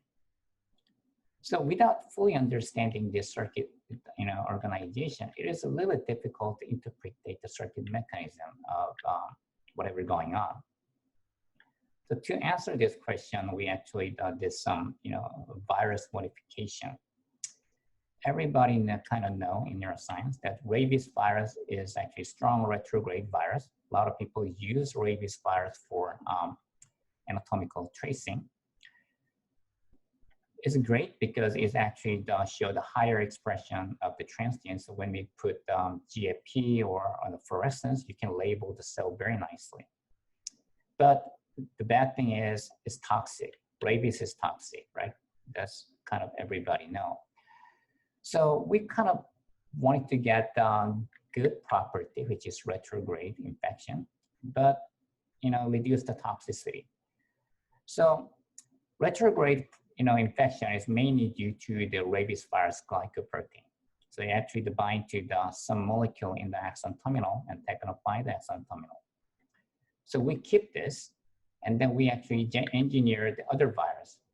So we actually pseudotype the virus called equine infectious anemia virus, and with the rabies virus glycoprotein. This idea is actually used by Ed Calloway before, because it has a rabies virus glycoprotein outside, so it has a retrograde infection, and because the lentivirus is a stably expressed transgene, and then it actually have a very minimal impact of the health of the neuron. We are able to patch this neuron like 2 months after the infection. And then we further engineered the viral genome. Actually, we kind of make them express flip recombinase in Cre-dependent manner. So we generate we call the retrograde EIAB, expressing flip recombinase in Cre-dependent manner. And we also generate the AAV expressing GFP, basically whatever you want, in the flip-dependent manner. So idea is this. So let's say this brain area send a projection to many different target, and then you want to label this neuron in this area expressing Cre and only this projection. So inject the retrograde EIAV, DIO flip into this area, and will be retrogradely transported to this brain area. But only the neuron expressing Cre will express flip. But when we express the flip-dependent AAV, meaning that the flip-dependent expression of the GFP in this area, only this neuron will be labeled by this strategy, right? So we can get cell type and projection-specific labeling with this method. So using this method, we actually injected this virus combination in the DRG3 Cre animal. And then when we actually inject this virus into the lateral habenula, we didn't see any fiber in the VTA. But when we inject this virus into the VTA, we didn't see any fiber in the lateral habenula, suggesting that ventral pallidal DRG3 neuron projecting lateral habenula and ventral pallidal DRG3 neuron projecting the VTA are anatomically segregated population. So this is actually the projection. We also measure whether they are receiving different input. They are different population, maybe belong to the different brain-wide circuitry. So I'm not gonna talk about detail. We are able to map the input, monosynaptic input to the two different cell type. We found that there are many different areas. Many areas show the differential projection to the different cell type. This suggesting that yes, this ventral pallidal DRG3 neuron projecting lateral habenula and VTA are different, and then also they are belong to the different brain-wide circuitry. Then important question is what information they are sending to downstream. So what is the identity of the synaptic connection? So to answer that question, so we inject the channel adoption into this. We express channel adoption into ventromedial DRG3 neuron, and then perform the patch clamp recording from the lateral habenula neuron, and then shining the light, and then just get the, just activate this projection. So when we do that, we got the very, very strong iPSC, inhibitory current. And iPSC was actually very negligible. And then when we do the same experiment and the patching from the VTA neuron, we also get the very, very strong, iPSC. Actually, I'm not showing here that this data is consistent with our in situ hybridization data, because in situ hybridization data show that most of the DRG3 neuron in ventral pallidum are GABAergic. So it is actually a little interesting because, lateral habenula neurons are mostly the GABAergic. So it's relatively simple. But unlike, lateral habenula neuron, ventral VTA neurons are very heterogeneous. So basically, you don't know what's the identity of the postsynaptic neuron when you patch like this. So while we perform the patch clamp recording from the VTA neuron, we collected cell content and performed the single neuron RT-PCR with the several molecular marker. So as you can see, there are no actually consistency. Actually, the ventromedial DRG3 neuron make a synapse onto the kind of almost every cell type in the VTA. We kind of wanted to show that the ventromedial DRG3 neurons can actually make a synapse onto a specific cell type. In this case, it is not like that. It's actually make a synapse onto every cell type in VTA. So then next question is, oops, actually, oh, okay, I'm supposed to change this. So then actually we'll see, okay, then what is the net outcome? Okay, they're making synapse onto different cell type, but they may have a different role. So to understand their role in each circuitry, so we did a little complicated experiment. So here we inject the channelrhodopsin and then into the ventromedial DRG3 neuron and put the optic fiber for stimulation to either habenula and the VTA. At the same time, we injected GrabDA, which is dopamine sensor in the lateral shell of the nucleus accumbens, and then we put the fiber to record, dopamine signaling in this area. So while you're stimulating that, basically you are able to see the change in the dopamine release in the nucleus accumbens. So first, when we do the real-time place preference, actually the stimulation of the both pathways show the rewarding effect. So they like where they are stimulated. And then when we actually stimulate, and then while we're recording the dopamine signal, during the stimulation, either the habenula, stimulation of the fiber in the habenula or the VTA, we got the strong increase in the dopamine release. So especially in the VTA, even though they are making synapse onto the many different cell types, the net outcome of the stimulation of the ventromedial DRG3 projection to VTA are actually rewarding and increasing the dopamine release in the nucleus accumbens.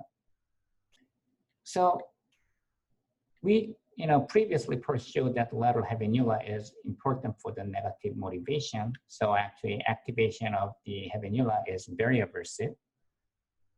So we know that this is a GABAergic projection. When we actually send the projection to the GABAergic input, probably we silence the aversive effect. So probably they'll change the negative motivation to the positive reinforcement. And here is sending a GABAergic input, but actually their net outcome is increase the dopamine level. So actually it looks like increase the level of the VTA ventromedial DRG neuron activity is generally rewarding, right?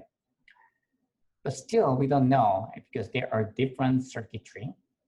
we don't really know whether they are differentially regulated at the different stage of the cocaine self-administration, especially the cocaine seeking, right?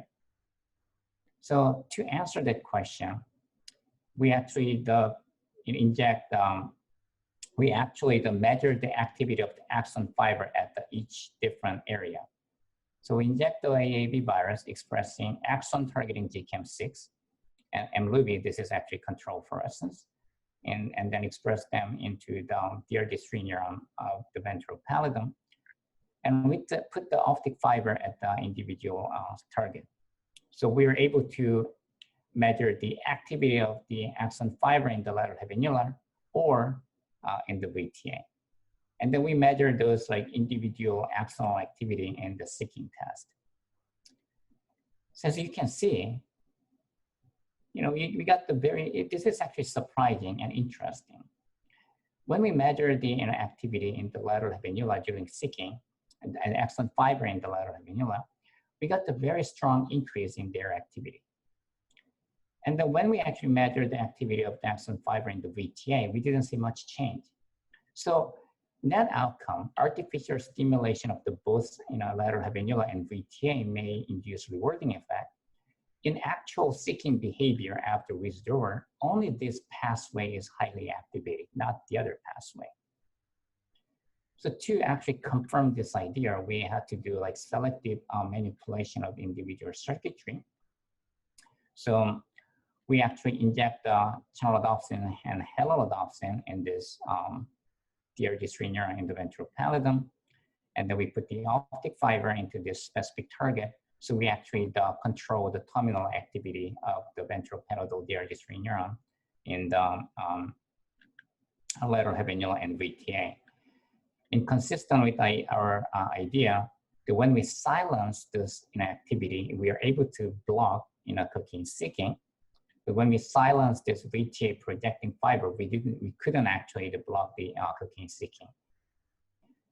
But this is optogenetic manipulation. So people can argue that the terminal silencing or terminal activation may not work properly, especially terminal inhibition. So we also did the chemogenetic manipulation with kind of direct CNO infusion into this area. This is chronic manipulation, so a little bit different, but still chronic manipulation, chronic silencing of this fiber, or selectively block the cocaine seeking, while actually inhibiting the VT fiber actually somehow a little increased, but overall everything is increased by probably increasing the an actual movement. So this is kind of summary. I can't really. Oh, but the one more thing is, okay, we kind of know that, okay, during the cocaine seeking, this specific pathway activity is going up. So when we actually silence this pathway, we are able to block it. And then how does this pathway affecting the overall dopamine release in the nucleus accumbens? So we don't have this circuit diagram. But actually that circuit diagram, actually, I already, kind of dissected out a long time ago. So during my postdoc time with my friend Stefan Lamel, we actually dissected out the lateral habenula input to the VTA. Here, this lateral habenula actually selectively projected the VTA neuron, dopaminergic neuron projecting the cortex, and actually more predominantly make a synapse onto the GABAergic neuron in the RMTGA, which is caudal VTA.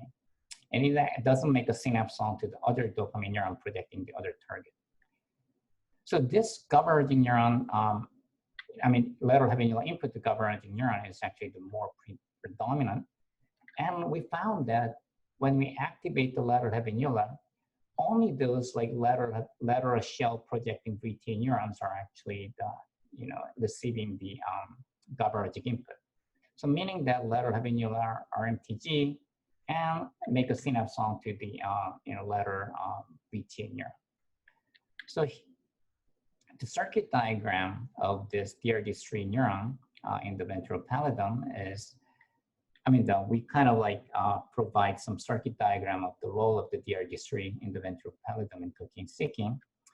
So during the cocaine seeking, especially after withdrawal, this ventral pallidal DRD3 neurons projecting to have a nuclei selectively activated. And then optogenetic and chemogenetic silencing, we showed that of this, this pathway, we showed that we can selectively block the cocaine seeking after withdrawal. And based on our previous finding that this lateral heavy neuron projecting to RMTG GABAergic neuron, and then actually selectively blocking the activity of the dopaminergic neuron. So activating this GABAergic input basically make them disinhibit this dopaminergic neuron. So actually release the dopamine more during the seeking. Okay, so far there's a lot of story here, but we found the molecular pathway in the ventral pallidum strongly associated with the relapse after withdrawal. And we showed that knockdown of the DRG3 in ventral pallidum is actually blocking the cocaine seeking by modulating the dopamine release to the nucleus accumbens. And then this different projection may have a different role, especially during the cocaine seeking. This ventral pallidal DRG3 neuron projecting the lateral heavy nuclei is selectively activated and at the increasing the dopamine release in the nucleus accumbens through this disinhibition pathway of the RMTG. So a lot of studies going on, but I, feel that we actually find the molecular pathway, specific circuitry, and their modulation at the specific time window of the behavior. So in other words, just finding molecular pathway, just finding circuit, just finding some kind of one aspect of the circuit mechanism is not, enough to understand the circuit diagram or circuit mechanism of any kind of mental disorder. So this whole work is surprisingly done by one postdoc, Roya Priya, and I never thought that I'm gonna work on the drug addiction, especially in the self-administration in mouse, which is very difficult. But he came to my lab and then he set up everything by himself with the help from the Christy Flower and UCI. And we got a nice sensor from Yurong Lee and Lin Ting. We tested out the many different sensors, and finally we optimized everything to get the dopamine release, and even in ventral pallidum, which has never been done before. These are my funding source. Josh Gordon's in here. When we did this, we didn't have any NIDA funding. So actually we did addiction experiment with NIMH funding, but I guess drug addiction is also the mental health related. So hopefully he appreciates this. So thank you very much. And we'll see whether there's any question. Yes, I think you have to imagine the applause, turn on the noise generator. Amazing talk. So Eric, at these virtual soccer games, where the teams play with no audience, they actually broadcast them with canned clapping and shouting. Yeah. Could you generate that, please, Terry? I think we should. I think you press a button and everybody claps, in the background. So I have a quick question. So there's another loop. But first of all, fantastic circuit breaking. I mean, this is really the tools you've got that you apply that are just magic. But there's another loop that you haven't included yet. Maybe you're thinking about it, which is the loop with the cortex. So the cortex, you said, has D3 receptors as well as VP, and also it gets input from the VTA and it projects down to the accumbens, and so isn't that also an important part of that whole addictive process? Yeah, actually, that's actually our next project. It's difficult to put everything in one paper and one grant. So actually, the ventral pallidal project to the thalamic area, medial dorsal thalamic area. Actually, they send a strong projection to the cortex, medial prefrontal cortex and olfactory cortex. Right. Those input actually is also very important, and a lot of interneuron and even pyramidal neuron in the cortex also express DRG3. We haven't tested those role role of the DRD3 cortex in drug addiction or any other mental disorder. But we have all the tools, and we are actually planning to do that. So that's actually the very nice question. Okay, great. Thank you. Yeah, Can I ask- Marga. I am not able to type. I typed the question, but I'm not able to send it. Do you know the cellular composition of the VP? Cellular And- composition? Yeah. Yeah, I mean, most of them are GABAergic. I mean, they both have a GABAergic and glutamatergic. We actually dissect try to dissect with a couple of creline, the Pavlov neuron and CRH neuron. Some of them are overlap and some of them are not. Actually, we are kind of like looking at how much neurons are overlapping and how much not. But what we know, the Pavlov positive GABAergic neurons are different from the DRD3 neuron. And the Pavlov positive GABAergic neurons specifically make a synapse onto the GABAergic neuron in the VTA. That's all we know. Yeah. Yeah. The question was, well, we are gonna get that information. Oh, but cool. We are doing the single cell analysis, the mapping. But you already know you have two DRD3 expressing neurons. Yeah. And they seem to not overlap. So with the odds are that there are more differences. That I bet. those two different groups of cells. Yeah, maybe more, but at this, because we are using 3 mouse line. The retro labeling is telling you they don't overlap. Yeah, that we know. Odds are that they are different cells, not necessarily because it can say so, but we have done this type of, we are doing some connectivity at Callaway group, and we use the AAV retro to try to figure out the molecular signatures of the different cells that are being connected. But that's why I was asking if you know more about what is the cellular composition and how you can separate, even though they are both expressed in the DRD3, you may have something else that separates. Yeah, I bet. But at this moment, yeah. Great. I think Terry has one last question, Terry Jernigan, and then we need to move on. Terry, can you, I'll just read it. Do you think this circuit, go ahead, Terry. No, I was just wondering if you thought that this entire circuit model is sort of equally applicable to behavioral addictions, that are non-drug, if you will, addictive syndromes like gambling or other kinds of gaming addictions, or do you think there's something distinct about it, the cocaine part of it? That's actually a good question. One thing we know, we didn't do gambling, is in mouse, modeling gambling is very difficult.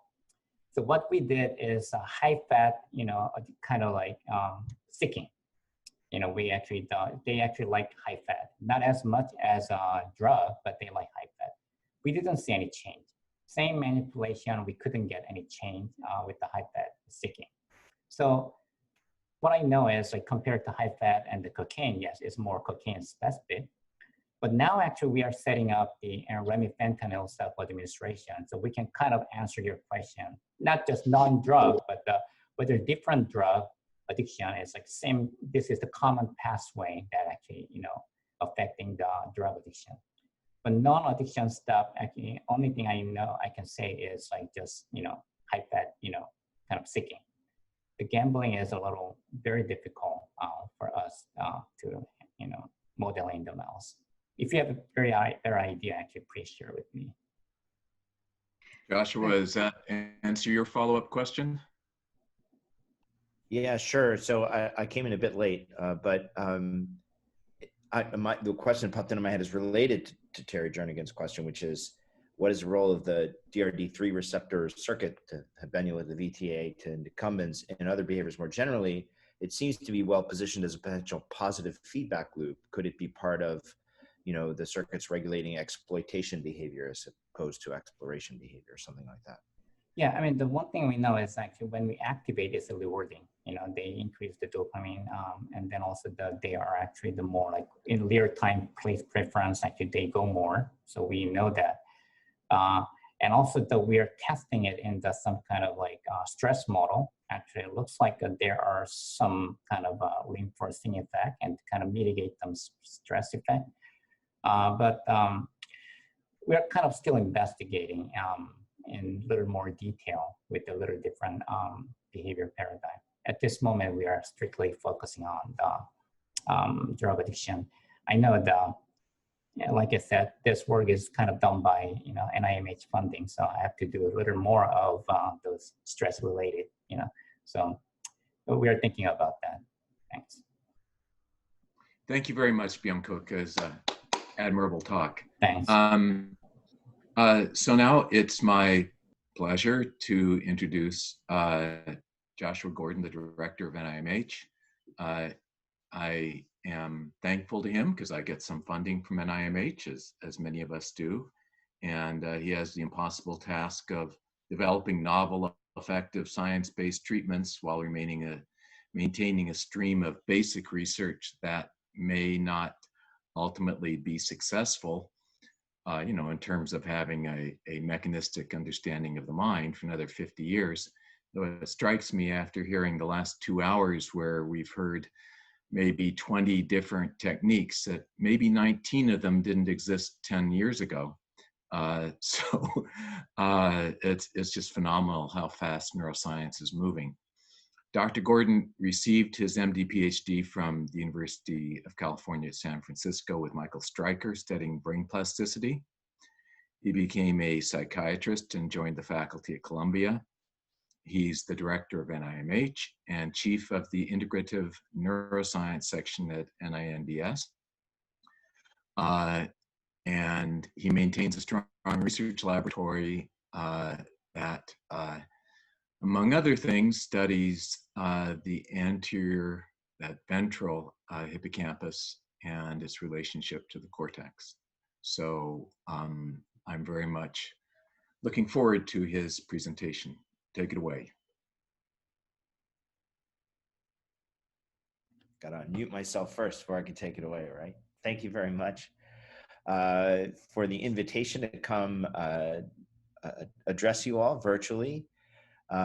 This is a new experience for many of us. I hope you've had a good day. I really just unfortunately managed to catch this last talk, but I know all the great work that's being done down in La Jolla, and it's really nice to be here to share you some of my thoughts around one particular area that NIMH has been supporting in computational psychiatry.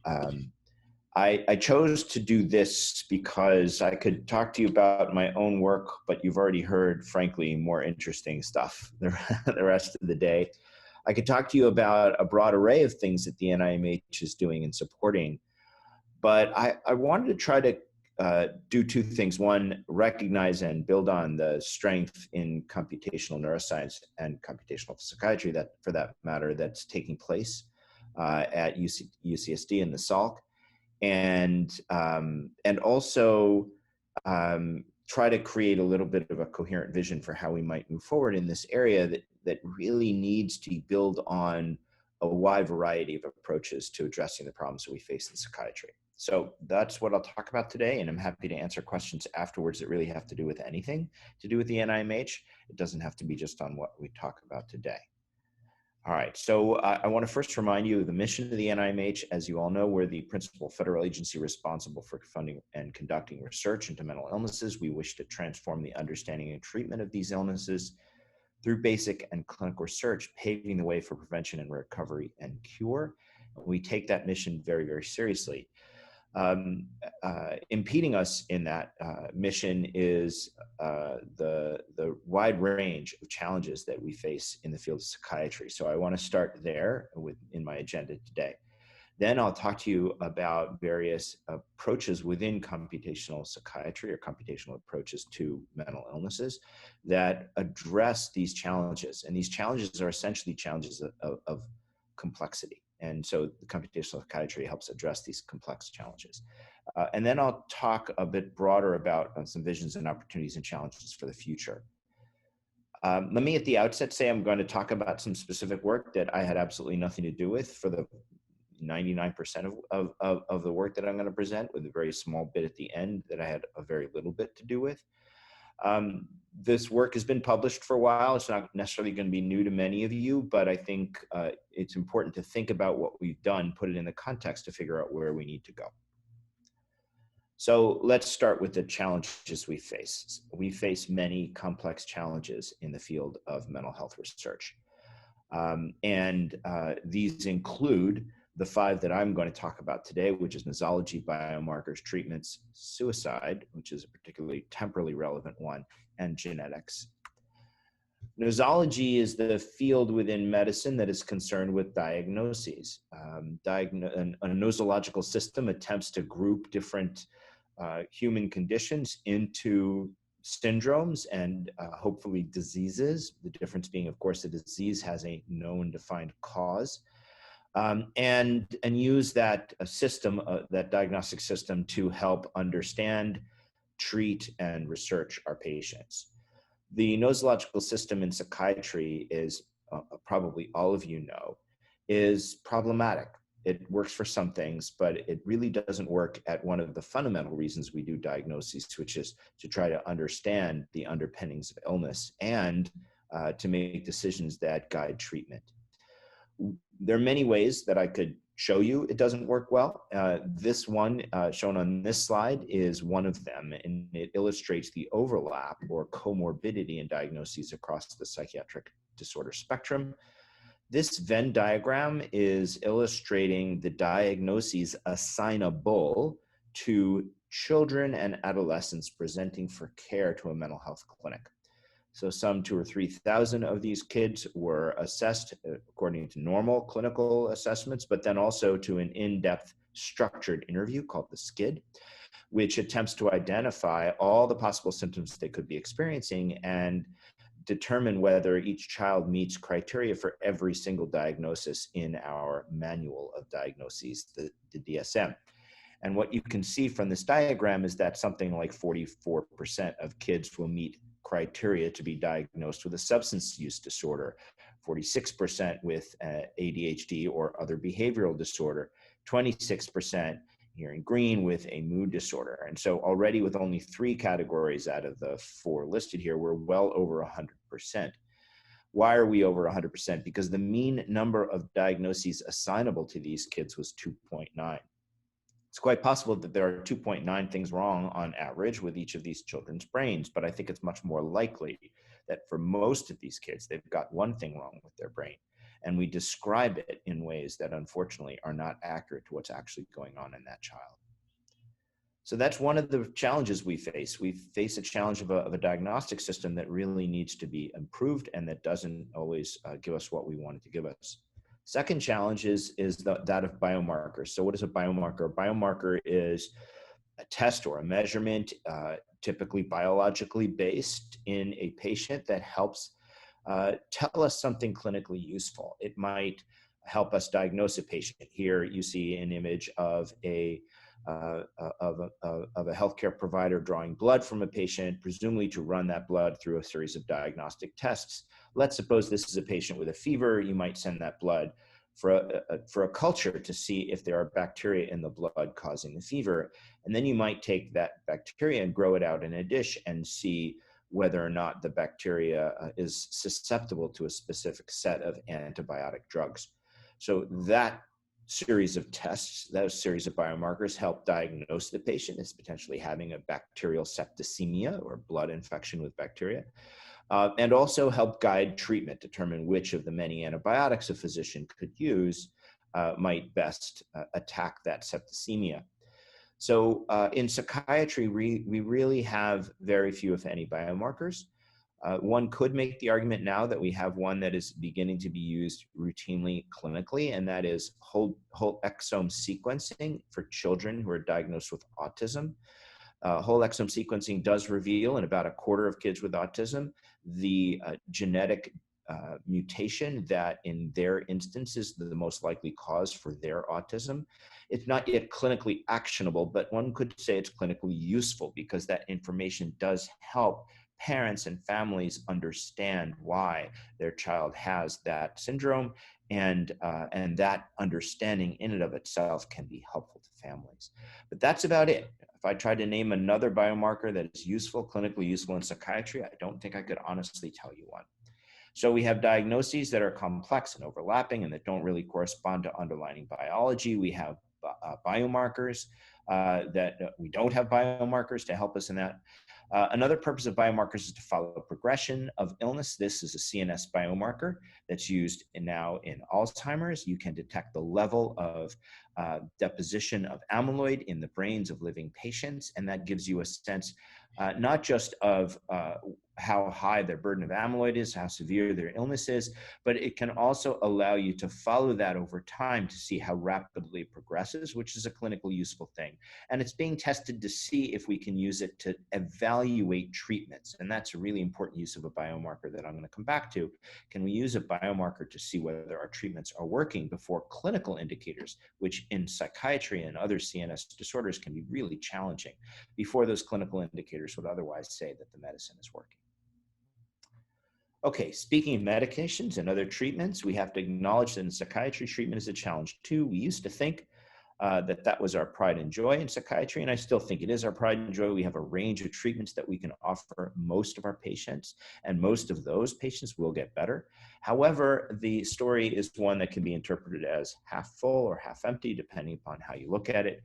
An example of that is shown by a rather large study the NIMH funded some years back called the STAR-D study to look in real-world settings at how our antidepressants work. Individuals enrolled in the study, some couple thousand of them, were given a first-line antidepressant in step 1. If they did not improve, and a third of them, got better. If they didn't improve, they went on to a different antidepressant, then to a third, and then to a fourth.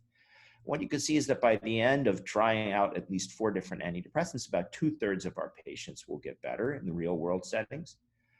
That's pretty good, certainly as good as many other chronic illnesses, but on the other hand, it's also not reaching 1/3 of our patients. So again, half full or half empty. Maybe it's 2/3 full, 1/3 empty. But the story isn't that good, actually, in the end, because if you then follow those patients over the subsequent year, what you find out is even the best case scenario, this purple line of patients who responded to the first antidepressant that was tried with them, fully half of them will relapse in the next year.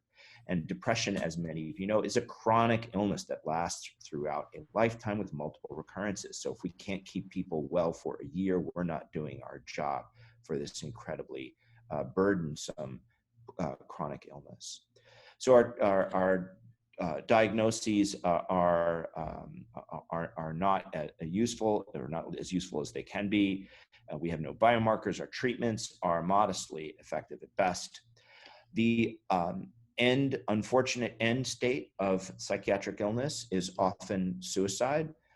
All mental illnesses, virtually all mental illnesses, raise the rates for suicide. Approximately 90%, if you look hard enough, approximately 90% of people who die by suicide will have had evidence of a diagnosable mental illness. So we can look at suicide rates and see whether we're doing a good job addressing mental health in the United States. And what we find is that we're not. Over the last 20 years, suicide rates in the United States have been climbing for the whole population, for males and for females, and for virtually every demographic group. And this rise can be exacerbated by challenging times such as the pandemic that we are in right now and the economic fallout from it. However, we find that those society-wide influences are actually small compared to much more local influences that are happening in people's lives. And I'm happy to talk about that in the question and answer period. The final challenge is both a challenge and an opportunity. It's genetics. This is how we used to think about genetics in psychiatry some 20 years ago when I started my own faculty career. We used to think of genes as causing phenotypes at the level of multiple levels across the nervous system, leading to behavior. And I say we, I really should say I, and some other simple-minded folk thought that this would be a linear pathway of relatively few genes to our disorders, and this would help us understand our illness as well. For a good, I don't know, 30 years or more, we labored under this misconception, searching for large impact genes in psychiatry and failing to find them. And instead, though, in the last 5 or 10 years, really, just like there's been an explosion in neuroscience, as Terry mentioned, there's also been an explosion in genetic information. And now we know, for example, in schizophrenia, that there are literally hundreds of places in the genome which influence risk for schizophrenia. Some have larger effect sizes, some have smaller effect sizes, but it's very, very clear that it's the combinatorial genetic effects that contribute to most of our likelihood to get schizophrenia. And these combinatorial effects are complex. So now, instead of a linear pathway, we can imagine we have multiple genes. We also have, of course, environmental factors, because it's not all about genetics for any particular mental illness. And they have not a linear pathway through the brain to behavior, but actually a complex web of interactions. And we hope this complexity can be elucidated, but it's really quite challenging to imagine how we're going to unravel this complexity. All right, so I just spent the last, I don't know, what was it, about 10 minutes or 15 minutes or so telling you why basically you shouldn't be trying to do anything in mental health research, how complex it is. And now I'm going to try to talk to you about one particular avenue of promise that we think will help address this complexity, and that's computational and theoretical approaches. Now, again, at the outset, I mentioned I'm only going to be talking about this one thread of NIMH research. I feel very, very strongly that lots of different threads will help unravel this complexity, not just computational approaches. In particular, the neuroscience you've been hearing about for the last 2 hours has really done tremendous work in terms of deciphering the underpinnings of complex behaviors that go awry in mental illness, and we need to keep pushing hard on that front. I'm just going to argue that we need to also pay attention and to strengthen our use of these computational and theoretical approaches in order to best address complexity. So that's why I'm focusing on that today.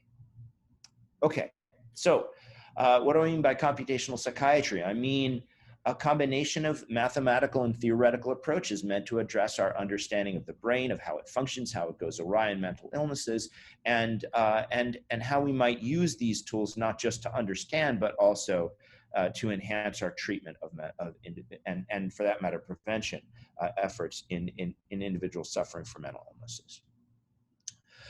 One can think of many different ways to describe computational and theoretical approaches to the study of mental illnesses. I sort of throw them into 3 basic buckets. One being biophysical modeling, that is trying to understand how the brain produces behavior in using formalized mathematical descriptions of how the brain works across, again, multiple levels of the brain, from molecules to cells to circuits to systems. A second is computational phenotyping, which I'll describe a little bit further, and some of you may know, is, to the best of my ability stated anyway, trying to break down behavior into its component parts, also describe those parts with mathematical formalisms, so that we can begin to understand what computations the brain is producing. It produces behavior.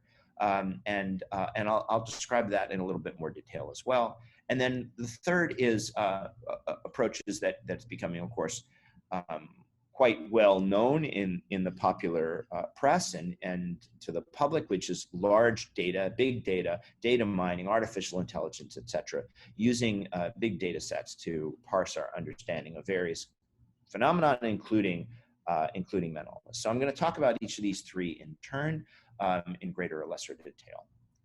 So what I mean by biophysical modeling, really what I mean is modeling mechanisms. In this case, what I want to emphasize is that these approaches allow us to model mechanisms within, but even more importantly, across levels of understanding. So if we go back to this simplistic way of thinking about genes, we can also use this diagram not just to think about genetic predisposition, but to think about our ability to understand and describe the underpinnings of behavior. So forget these arrows for a moment and just notice that, of course, when someone is having a thought or a behavior or a motor output or an emotional output, What underlies that is a series of processes that are occurring across multiple levels. One of those levels could be described as neural systems, that is far-flung parts of the brain that are interacting with each other to produce that behavior. One can go delve down into those systems to identify specific neural circuits, small groups of neurons that are firing in particular patterns to evoke that activity patterns at the level of the system. Each of those neurons, of course, is a cell with its own molecular and cellular processes. And then, of course, specifying that cell, not just in terms of its makeup, but also its plasticity, are its genetic instructions. So one can really, to understand behavior, one needs to understand a complex array of functions across multiple levels of the nervous system. And I want to give you one example of how mathematics and modeling can help us understand and cross these different levels. Now, I know that many of the labs here in this program use this approach, so I'm going to apologize for boring those of you who are well familiar with it, but I think it's important that we all are on the same page. So what I'm really talking about is trying to use mathematical modeling to be able to reconstruct patterns of brain activity, patterns of behavior, et cetera, again, that cross these different levels of the nervous system. And this is one example of a paper that attempts to do that out of Hannah Monier's lab in Germany. Hannah and others have long been interested in a particular kind of behavior that neural circuits and neural systems engage in, which is an oscillatory behavior. As most, if not all of you know, brain activity tends to go up and down over time, and that up and down is structured. That is, there are particular patterns in particular brain regions, temporal patterns of how that brain activity changes over time. And so here in black is illustrated the activity within a particular brain region, the hippocampus, and this is the local field potential, or sort of summed activity of multiple synapses that are all occurring in vivo in awake behavior at once. And you can see that activity goes up and down with different time scales. The one I'm stretching out right now is the most dominant one. It's the theta oscillation. It's occurring about 8 times a second in a behaving rodent, or for that matter, a behaving human being in the hippocampus. There are these faster squiggles, faster up and downs as well. This is the gamma oscillation, roughly something about 30 to 50 hertz, 30 to 50 times a second. And you'll notice that there's a relationship between these two oscillations. That is, that at the peak of the theta oscillation, you see the gamma oscillations. They're not present, they're not generally present throughout the entire cycle of the oscillation, but they're present predominantly at the peaks of the gamma oscillation. And you can begin to build simple circuit models that explain aspects of this relationship between these two oscillatory patterns. And one could speculate as to why this would be important, but for now, I'm really just going to focus on our ability to build models that allow us to cross multiple levels. So that's what many have done, particularly Nancy Capel really pioneered this, but lots of people, including folks at the Salk, have been modeling these small groups of neurons and showing how they can induce, how they can generate signals that kind of look like what happened in the real brain. So this is a simple model with 2 different types of interneurons and 1 type of excitatory neuron, and different synapses between them. And if you put that model into a computer, you can generate a quote unquote local field potential that is some synaptic activity in this circuit that looks something like the oscillations you see in vivo. You see a slower theta oscillation, a faster gamma oscillation, and you see that the gamma oscillation is most notable at the peaks, not other parts of the cycle of the theta oscillation. Now, the thing about this model is it's not just 3 pretend neurons. These are 3 pretend neurons that actually have a lot of molecular machinery built into the model. And they're biophysically, quote unquote, realistic models of neurons. Now, how realistic? Not all that realistic, but realistic enough to be able to ask, what happens if you knock out a specific subunit of specific GABA receptor?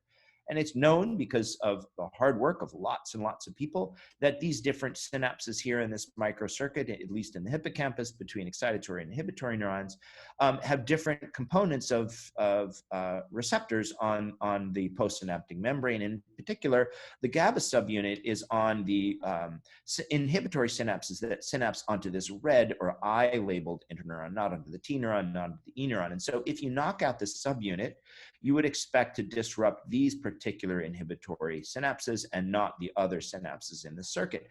And so one can ask in a computer with this molecular manipulation, when you do this molecular manipulation, what happens to the behavior of the circuit? And what you find is that you get an interesting phenomenon where you still have theta oscillations, you still have gamma oscillations, but now the gamma oscillations, instead of being restricted just to the peaks of the theta, they're present throughout the theta cycle. So this is a hypothesis that one then generated by this computer modeling. A hypothesis is that doing something at a molecular level, knocking out the GABA A gamma 2 subunit, will have an effect at the level of the circuit or system, that is, change the oscillations in this unusual way. And in fact, that's what happens then in vivo. You can go perform the experiment, you can knock out the GABA 2 subunit, you can show that yes, indeed, the model accurately predicted the fact that then you get gamma oscillations that spread throughout the theta oscillation cycle. Now, this is just one of many, many illustrations in the literature of using these models to jump levels. I like it because I've studied theta oscillations and gamma oscillations for most of my career. The relevance of this to behavior, I'm not going to try to speculate on for right now, but the importance of this, I just want to say, is that this, we think, is a really important aspect to be able to understand how the brain functions and prove that understanding across multiple levels of the nervous system, and also make predictions about manipulations and how they affect it. I think this is going to be really, really helpful and more helpful as we develop more and more specific information about circuits, about systems, about molecules in the brain, particularly with these advances of technologies you've been learning about the last couple of hours. Okay. So, and I think in particular, it's going to be really important as we try to understand the complex relationships between multiple genetic and environmental manipulations that are happening at molecular and cellular levels, and how those effects propagate across the brain to the behavior, and for that matter, how behavioral and social factors propagate into the brain from the other side. I think we can use modeling to be able to as we learn more and more about the brain, to be able to potentially unravel this complex web of genetics. So that's modeling mechanisms within and across levels. That's the biophysical modeling piece of computational psychiatry. I'm going to move on to the next one, which is computational phenotyping, or breaking down behavior into its component parts. Again, I'm going to use a paper that was published a few years back to illustrate this, what I mean by it. And in this one, Rob Rutledge, an investigator in Ray Dolan's lab, working with a lot of other folks, really tried to understand depression and mood, which is, of course, a very, very complex behavior. And in the spirit of this computational phenotyping effort, Rob is trying to break down that complex behavior into its component parts. Rob based his particular dissection of mood on a really well-explored area of modeling behavior, modeling reward-based learning paradigms, or reinforcement learning paradigms. So Rob Rob used a task that has been developed and used quite a lot to study reward-based learning, a gambling task where you can choose between two buttons on a smartphone screen. One button gives you a steady reward, in this case 45 points. Another button gives you a chance of getting a bigger reward or no reward. And people can download this game on their smartphones and play it and rack up points. In order to be able to ask how this behavior on this kind of reward reinforcement learning task relates to mood, Rob stuck an extra screen in this task every handful of trials where he asked people to rate how happy are you right now. And he had a hypothesis about those happiness ratings. This was the hypothesis. Happiness equals this complex equation. It's actually not that complex when you break it down. Thanks to lots of people helping me, I was able to figure it out. Happiness equals the sum of a number of different factors. The first factor, of course, is baseline happiness. How happy were you when you started playing this silly little gambling game? And then the next factor is happiness might be some function of, again, how happy you were when you started, plus some function of how many points you've been racking up. That is your sequence of past rewards, how much have you won in the game. And this sigma function, as many of you realize it, with it's weighted. It's a weighted sum, so that the more recent rewards matter more for your happiness in the moment than rewards you got a bunch of trials ago. And that sort of makes sense, right? The third component of this happiness equation is what you expected to get on each trial. So what you expected on each trial, and again, weighted for recency. And then the fourth function is the reward prediction error, the difference between on each trial, what you actually got, your rewards, and what you expected to get, your expected rewards. Of course, what you actually get, your past rewards, that's knowable because that's how many points you're getting and when you're getting them. The baseline happiness is knowable because you can ask people to rate how happy they are when they start. And the expected values in reward prediction error are also knowable. They're knowable based upon the behavior and the statistics of the game. So each of these factors that go into this happiness formula are knowable and calculable. And then you can ask, how well does this equation actually follow the happiness ratings of individuals as they play the game? And the answer is pretty good. So something like 0.8 to 0.9 for average across many hundreds of people who played this game for, at least 100 trials or so. And this is an example of one such individual. In blue is that individual's happiness rating. In red is what the model says their happiness rating should be. And the model is pretty accurate for that patient. You can see the ups and downs pretty well correspond.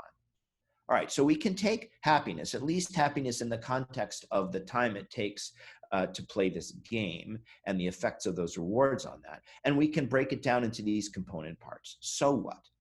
Well, the so what is, and many of you already know where this is going, if you try to take a bunch of happy people and a bunch of sad people and ask what is different about their brains, you can do that. And lots of people have done that for a long time and failed to learn anything about happiness. Similarly, you can take a bunch of people who are depressed or not depressed, or you can take one person who is depressed in one moment and happy in another and ask what's different about their brains between those different states. And again, you have a really hard time of finding anything consistent across individuals. But instead, if you ask where is reward prediction error in the brain, for people with good or bad reward prediction errors, or for depressed people versus non-depressed people, then you start getting consistent results. Reward prediction error is in the ventral striatum and the medial prefrontal cortex of humans in trial study after study. And in a meta-analysis conducted by Argyris Tringaris and others in the NIMH intramural program, you can show that consistently across multiple cohorts of people with depression, when you give them reward processing tasks, they have deficits in reward prediction error activity in their ventral striatum. So taking this complex, fuzzy behavioral phenomenon of sadness or happiness or mood and breaking it down mathematically into its component parts, at least some of its component parts, gets you somewhere in neurobiology that just treating the phenomenon as a whole doesn't get. And that's why we think computational phenotyping is so important and is going to play a key role in advancing our understanding of mental illnesses. Okay, now I want to talk about big data. And what I'm really talking about when I talk about big data is one particular use of big data, multifactorial prediction of course and treatment response. What do I mean by that? I mean, take a bunch of people, maybe they share some things in common. In this case, they share depression in common, but they don't share other things in common, different diagnoses for their depression. Pull them all together, get as much information about their genetics, their brain activity, their physiology, their life experience, their behavioral aspects, and see if that does a better job in clustering people into different groups, sort of diagnosing, and more importantly, whether these clusters actually predict anything useful. Could these clusters be used kind of like biomarkers to help define what the person might have, but also how they might respond to treatments, or how their prospective course might go. So I'll give you one example of it. It's not quite multifactorial yet, but it's one example of using big data to try to develop clinically useful biomarkers, and it relies on these kinds of mathematical techniques that we'll need for our multifactorial data. This is another article that's been out for a few years, and I'm sure many of you have seen it, by Andrew Drysdale, who is a grad student in Connor Liston's lab, working with a whole host of other people. Why a whole host of other people? Because this study took 1,000 scans of people who were depressed and analyzed them. And so Andrew needed to gather data from lots and lots of people in order to get a data size that big. So what they did is they used something that many, many different studies of depression do, which is they put people in a scanner and they let them sit there and rest.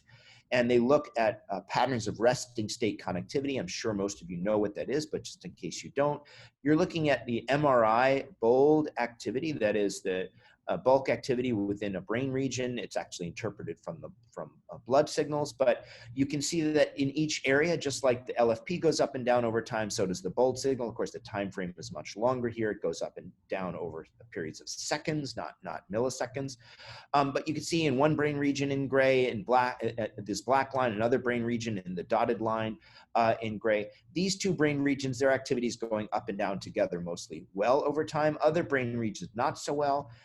You can create, the importance of this is for each person who's had a resting state functional imaging scan, you can create a map of their individualized functional connectivity, lists all the brain regions and how strongly they connect with each other. Strong connections are in warm colors, inverse connections in blue colors, weak in dim colors. And so you can, the importance for this study anyways, not the details of that map or how accurate it might be, but just that you can, from a simple half-hour scan, get a map for an individual. And then one can ask, well, if in 1,000 such individuals with depression, are there different kinds of maps? And you can use various techniques. In this case, they used a clustering algorithm to determine that there are more or less, and one could quibble with the details, and lots of people have, but there are more or less 4 different types of brain maps in these people with depression. And then you can ask, the so what question that I asked just before with regard to the computational phenotyping, well, so what? Well, it turns out if you look at these different types of maps, which are, again, they're derived essentially from these brain activity, not from the behavior itself, the different types of maps have different patterns of behavior. As many people know, depression can look quite different in different people. Some people have very low levels of anhedonia or lack of enjoyment of activity. Some people have high levels of anhedonia. Some people have a lot of anxiety. Some people have a little anxiety. And what you can see is that the different map types here in different colors have different levels of these different symptoms. So that suggests that they might be tapping into something that has to do with their underlying depression symptomatology. More importantly, though, these different map types also seem to have different responsivity to treatment. So if you have map type 1 and you get a transcranial magnetic stimulation treatment, you have an 80% chance of getting better. Whereas if you have map type 2, you only have 25%. So this is getting to the point where one could imagine throwing someone in a scanner for a half hour at a cost of a couple $100 and getting a readout as to whether or not a treatment that you have to offer them is going to work for that patient. And that would be really, really important in psychiatry when treatments take 6 to 8 weeks or longer to work. We're talking about saving weeks of suffering for individuals at tremendous cost, both to the healthcare system and to the economy. So this would be really, really useful. Now, I say would be because we don't really know that biotype 2 is going to respond to a different treatment. This study only had one treatment arm, TMS. And what's really crucial in psychiatry is not whether or not to treat someone, it's which of the many treatments we have to offer should we give this patient. So I would love to know if biotype 2 in this study actually would have responded to cognitive behavioral therapy at 80% levels. And so we could say you have map type 1, I'm going to send you off to the TMS machine. Map type 2, I'm going to send you to the psychologist for a CBT. That's the kind of biomarker that we're searching for, but this study suggests we may not be so far away. All right, quick check on time here, and I'm doing really good as I'm approaching the end of the talk, and I really want to sum it up by talking about 2 different visions for the future. One is sort of more near-term future, one is more far-term future. So we have these challenges of the complexity of our diagnoses, of our genetics, no biomarkers and treatments that are modestly effective. And we want to figure out how we can use these computational approaches, be they biophysical modeling, computational phenotyping, or big data, and the big hint of what's coming ahead, combining these different things to actually make a difference in those challenges. How could we do that? Well, first I want to talk to you about what so far has not been linked yet together, but which I think could be to derive a computational approach to another challenge that I mentioned, which is the rising rates of suicide in the United States. So I'm going to talk about a computational approach to suicide prevention, and then I'm going to broaden it out and think a little bit longer and more ambitiously to a vision for computational psychiatry that could be really transformative. Okay. Opportunities and challenges for the future. First, a computational approach to suicide prevention. Again, why am I thinking about suicide? I think about suicide all the time because so many people are dying from it, and these rates have been going up for 20 years. Now, this is not, unfortunately, these rates are not going up because we don't have things that work for suicide. We actually have a number of different treatment and prevention approaches that actually do work. And although often my patients are afraid that the only option for them is to be locked in a hospital room, actually we have very good treatments. One of them, for example, really came out quite recently.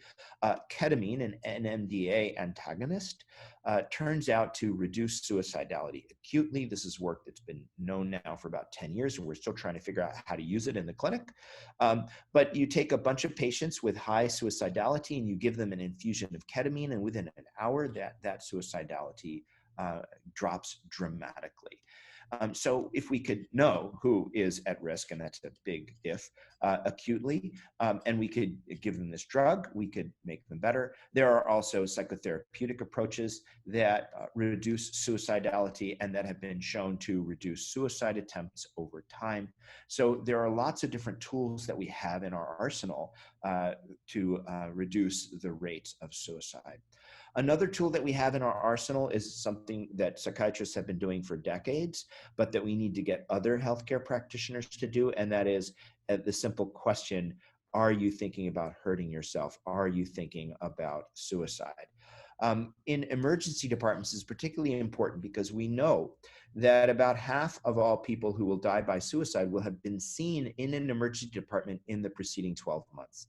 So if we could get emergency doctors to ask, might we be able to make a difference in suicide? The answer is yes. This is a study that's now really making a difference in terms of influencing emergency room behaviors by doctors.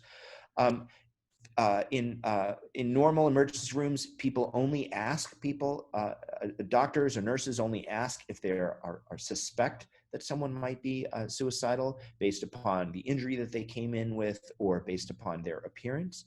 And in those who endorse suicidality after those questions, this is a very high risk group. In the next year, if you get 100 people to say, yes, I'm thinking about suicide, you'll end up having 45 suicide attempts in the next year in those 100 people. What this study asked doctors to do is not just ask the people you suspect, but ask every single person who walks in the emergency room. And not shown on this slide is that doubles the number of people that you find who endorse that they have been thinking about suicide. So from 3% of all emergency room visits to 6% of all emergency room visits. You might ask, though, are those people at lower risk? Well, this bar in the middle here on the left-hand graph shows that they are still at high risk. For every 100 people you identify by universal screening, you get about 44 suicide attempts in the next year. Still a very high-risk group. Now, can we do anything about it? Well, of course, these folks who were identified either by treatment as usual or by screening were given referrals, or if they were acutely suicidal, of course, they get hospitalized typically. But what if, in addition to these referrals and hospitalization for acutely suicide, we do a very, very simple thing. We call those people 3 times over the next 6 months. Three phone calls home to those people over the next 6 months. You go from having 4 suicide attempts per 100 to having 30 suicide attempts per 100. And in terms of the percentage of people who are surviving without a suicide attempt, you go from about 28% of the people having attempted suicide in the next year to about 20% or 22% of the people having attempted suicide. So you can make a modest but significant difference in people's lives if you ask everyone and then do some really easy things to try to improve their adherence to treatment later on.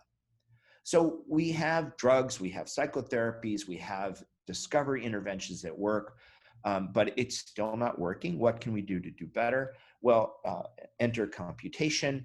Some years ago, the NIMH worked with first the Army and then the Veterans Affairs to develop big data approaches to understanding suicide risk, and using a combination of demographic and electronic health record data, as well as some easy online or paper-based surveys of patients before they come in to see their primary care doctors, you can identify tranches of very high-risk individuals who are quite likely to die by suicide over the next 6 months.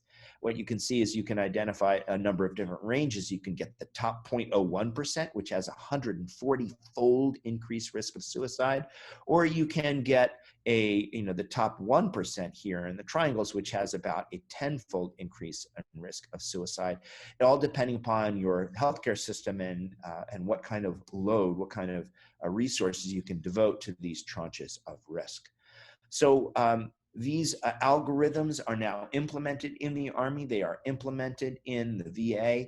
And we have a project ongoing with the Mental Health Research Network, which is a network of HMOs throughout the United States with 12.5 million people under care that are using these algorithms now and testing whether they can actually reduce suicide rates by using them in a randomized fashion across different clinics. So we think computation can have a near-term effect in identifying people at risk so that we can get the kinds of treatments that we know work to the people who need them. What about computational phenotyping? Might that help identify or categorize individuals at risk for suicide? And I would say it's the very early days, but there is some suggestion that we might be able to use it to understand either the neurobiology of suicide or the behavioral aspects of suicide that will help guide treatment decisions or develop novel treatments. This is a study done, again, published a couple years back, showing that you can categorize decision-making under aversive conditions and to demonstrate differences in people who have attempted suicide in the past compared to people who have not attempted suicide in the past, controlled for some, perhaps not enough, but some other factors. And the task is a simple task where you're trying to either escape or avoid noxious stimuli. In this case, the noxious stimulus is a sound. But you, in order to do it, you have to evaluate a visual stimulus that is present on the screen and make a decision about whether that visual stimulus tells you to press one button or not to press a button. And the trials are identical in that you're given a stimulus, you have to act or not act, and then then you get the outcome. They're just different. The different types of trials are the escape trials, the aversive sound is there and you're trying to stop it. And the avoidance trials, the aversive sound is not there and you are trying to avoid being faced by that aversive sound. Now, decision-making modeling is another area of computational neuroscience that has made quite a lot of headway. There's a number of labs that have demonstrated that you can categorize individual decisions made by animals and by people through a model called the drift diffusion model, where you start with an initial bias, say towards escape or towards pressing the button. You accumulate evidence. Is it the right stimulus? Should I let go or not let go? Should I press or not press? And then once the evidence is sufficient, you reach a decision boundary and you take your action. There are many parameters in this. 3 of them I want to highlight are the starting point, the bias. Am I biased towards or against pressing that button? The drift rate is the evidence, how fast is the evidence accumulating? And the reaction time, which is a function of the decision boundary, how high a threshold do you require of evidence before you actually act?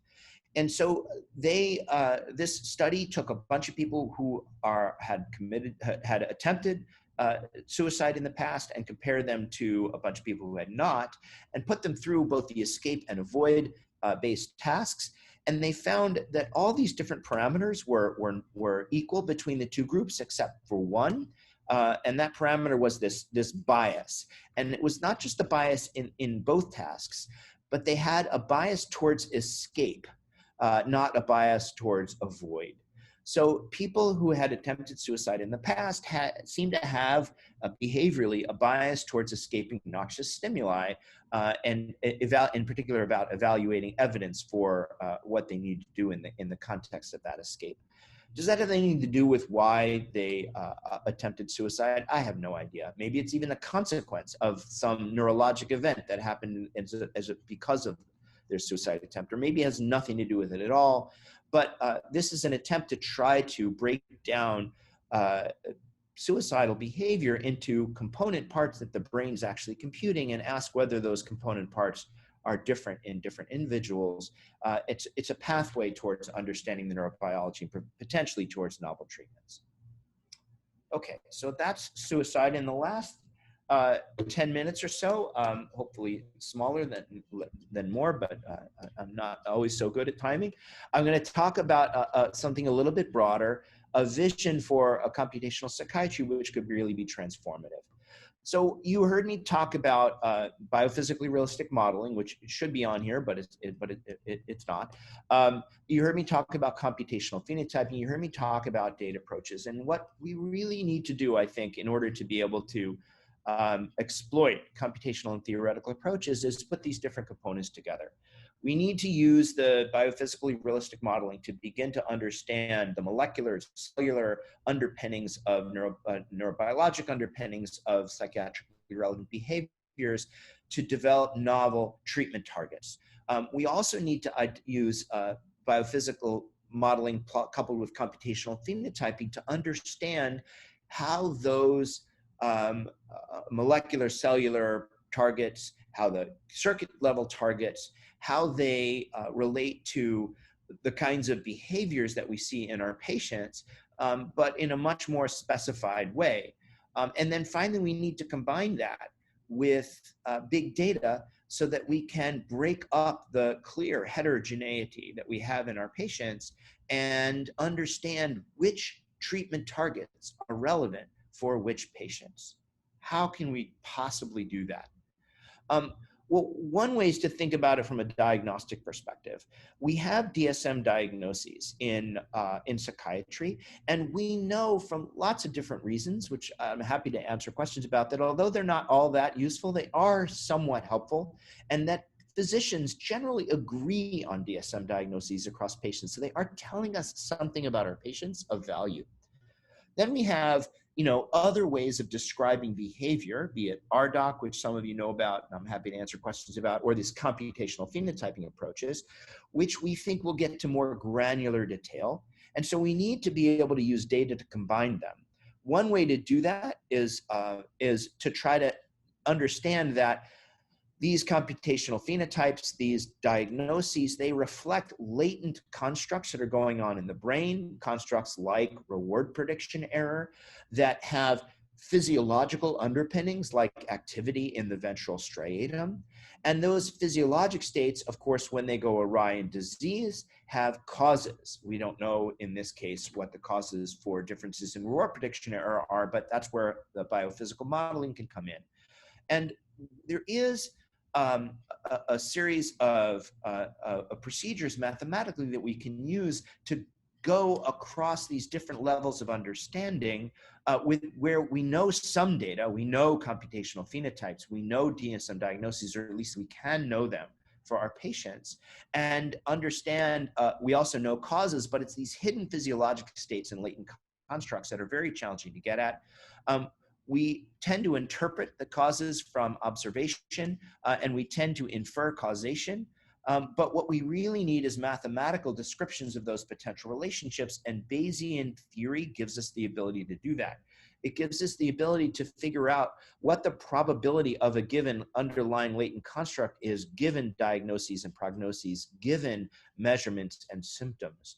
And this is one approach that we think we need. We need to be able to combine our data about diagnoses and phenotypes with whatever we can infer or understand about brains and causes to be able to develop mathematical descriptions of risk for our patients. For that, we need tremendous amounts of multimodal data. We need biomarker data like EEG and MRI and molecular phenotypes. We need genotypes. We need behavioral phenotypes like the computational phenotypes. And we need our clinical records. And we need to combine that into a database that will allow us to use that data, perhaps through Bayesian or potentially other approaches, to develop a decision engine that says, with this suite of biomarkers and these computational phenotypes, these clinical diagnoses, this history, and these genetics, you are more likely to respond to fluoxetine than cognitive behavioral therapy, or you are likely to have a relapsing, remitting course of depression that will get worse and worse, or better and better, or you are more likely to have this particular kind of a brain state that's going to respond to this particular DBS. This is the comprehensive vision for computational psychiatry, and it involves clinical judgment. It involves our molecular and neuroscience phenotyping. It involves, importantly, computation to help us probabilistically describe our patients in ways that can help inform patient, client, patient-doctor decision-making. And then, of course, that decisions feed back, perhaps through the electronic medical record, into the data so that we can continuously refine our efforts. We're not there yet. We're not even close to there yet, but we're beginning to put together the pieces that we think we need to get there. We need computational approaches to be able to understand behavior, whether that be computational phenotyping like I've described, or older methods of describing behavior along dimensions like RDoC or along symptom dimensions.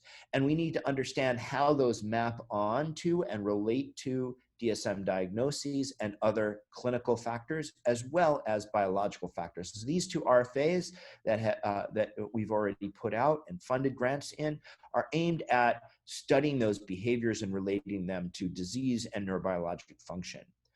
We need to begin a biophysical understanding of the role of genetics and other causes in mental illnesses. One such approach is soliciting new computational methods to enhance our understanding of the functional role of these GWAS variants, these many risk factors for mental illnesses. And then really across our portfolio, we want to encourage more modeling, more complex mathematical data analytics. And to assist that, we are continuing to provide administrative supplements for any grant to bring in computational or data analytic expertise. And I'll just mention that Michaela Ferrante, who some of you may know, is a program officer at NIMH, who's a program chief, although we have now 2 other program officers that are trying to do our best to encourage and also judge these applications as they come in, of course, with the help of really rigorous peer review. So that's my agenda for the day. I talked to you about the numerous challenges we face. I talked to you about 3 different kinds or approaches in computational psychiatry: biophysically realistic modeling, computational phenotyping, and big data that we hope will address the complexity. And I tried to at least hint at ways that we could combine those to address the problems in psychiatry: one specific problem, suicide, and then the more general problem of developing better approaches to our patients. And with that, I will remind you of our mission, and thank you for your attention.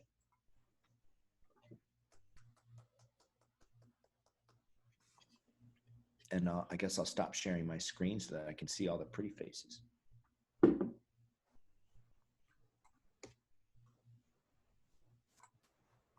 So thanks very much for that, Josh. It was really inspiring. This is a really major effort. I can see that you've put a lot of effort into it, and I know that you've actually come to several computational neuroscience meetings, which, and you're familiar with the literature. So this is, I really think that this is very hopeful, and I think you put your finger on it, which is the heterogeneity problem. And so I think all of those approaches that, if we can put them all together, I think it's really going to be fantastic. But I want to ask you a specific question about your research. Okay. Sure. So we have here several labs which are studying the hippocampus, primarily the dorsal hippocampus.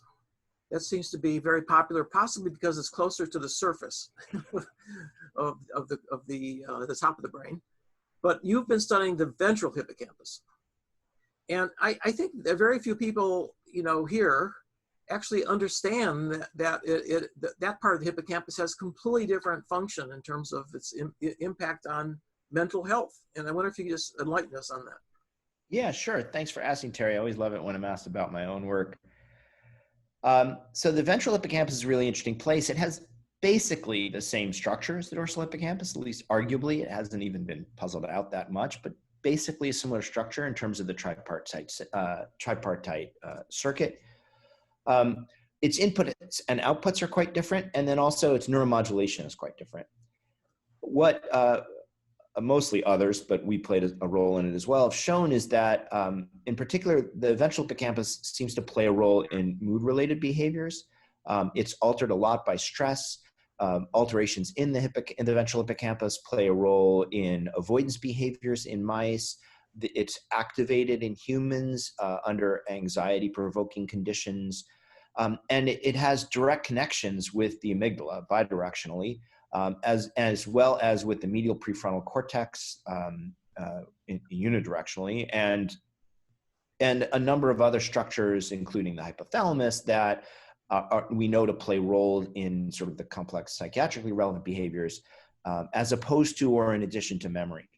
And our own work has suggested that one of the things that might be happening is that the hippocampus is evaluating complex environmental cues like it does the dorsal hippocampus, but it's evaluating in the context of assigning valence to it. There's a lot of experiments that we've done to touch on that. But it's not just about emotional valence. The ventral hippocampal projection to the prefrontal cortex also plays a role, we've found, in encoding of spatial information into working memory. Now, in that case, it may be about spatial information pertaining to reward, or it may be about spatial information pertaining to the valence. But it does seem to be an interesting combination. I would argue that what we have not done in our own work, and nor have I really seen it anywhere else, is break down these behaviors of working memory and avoidance behavior into their component parts and really understand the calculation that the ventral hippocampus is performing. But it is a really intriguing structure, and we've been studying it for a while. Okay, so Liz Torres has a question. Could you unmute? Who is, by the way, at Rutgers, but she's been visiting here for So yeah, thank you. I was just wondering about the big data that you presented, which poses a great opportunity to learn about a lot of these different disorders. And I've been looking in particular to autism using the Abide repository. Very useful, an amazing effort there. And one thing I realized early on was that there's a lot of head movement, involuntary head motion going on. Yeah. And it turns out that people throw that away as noise. It contains a lot of signals, it turns out. And so it provides a lot of information. And the beauty of Abide is that it has information about the drugs, the psychotropic drugs that they're taking. So we took a stab at it and broke it down by the noise, by the noise levels of the motor signal. And turns out it's very informative. It automatically stratifies this cohort that has over 2,000 people from anywhere from 6 to 65 years of age. So we learn a lot from that. So indeed, the big data approach is really good. However, it poses that challenge, right? That you have psychotropic medications that induce tics, and you also have the disorders themselves have motor issues that we've been characterizing for quite, the last decade or so. And so I wonder what you think about that in terms of, in light of the RDoc, which I noticed that incorporated sensory motor access in January 2019, and that was very welcome by people who do this kind of research. Yeah, so big data and approaches like that are, I mean, you illustrated in one anecdote how wonderful they are and how terrifying they are, right? The wonderful part is you were able to use that movement in a way that stratifies the population. They're terrifying because you often, they're subject to so many complexities with regards to how the data were acquired, what the quality measurements of those data were, and unknown variables that you aren't measuring that have an impact. Another example in that regard that Josh Vogelstein has talked to me about is site-to-site variance, that it's bigger than male-female variance if you look at brain connectivity, for example. So so if you're not paying attention to which site you are, you're going to think you find this big stratifying marker when really it is all it had to do is whether the people was scanned in, you know, Maryland versus North Carolina. So these, it's really important to, like it seems like you've done, to really interrogate a data set in the right ways. And frankly, the reason why I say terrifying is because we're starting to see a lot of these applications, and we want to, but we also need to make sure that we develop a set of guidelines for what constitutes quality big data applications. What, you know, as a circuit neuroscientist, I know the basic controls I need to do, all right? And so does the field. The field knows, and you get dinged if you don't do them. And I don't know, there are some that the field has definitely started to agree on. You need to replicate an independent data set, et cetera, et cetera. But I think we need to develop a set of standards for what a quality big data approach is in neuroscience and psychiatry, and in order to ensure that these terrors don't ruin it for what is a very promising endeavor. Okay, we have another question from Terry Jernigan. Terry, could you unmute, please? Yeah. I kind of like to continue on this discussion about data resources and all the things that have been discussed so far. Obviously, very important. And although I think all of these large scale data resources are very important, I'm going to focus on those that are data derived from the human organism, which I think you have been too to some extent. But unfortunately, you probably missed a spectacular talk that Margarita Behrens gave earlier today, where she was highlighting potentially really critical and possibly quite common events that occur prenatally and in the neonatal period that may have profound effects on subsequent risk for mental disorders, as one example. And although, you know, what I have discovered is that we know that these things are possibly critically important, but it's still very challenging to find or even to create resources that allow you to take high dimensional data sets like we want to have that are occurring as early as that, and you're collecting the data in real time with sensitive objective measures and not doing it all retrospectively or something like that, or harvesting it directly from medical records if possible, and so on. And then, you know, have this longitudinal perspective where you're actually looking at the perturbation and the trajectory that you know, may be the telling signal about what outcome this individual is now nudged toward by some early critical prenatal or early neonatal event. And this is just one example, but really the general question I'd like for you to talk a little bit about is how we break down the remaining silos between these kind of data sources, and put them together in a way that create well-formed data sets. Yeah. And I think I see it from, you know, I've done a fair amount with the Office of Director in different roles lately.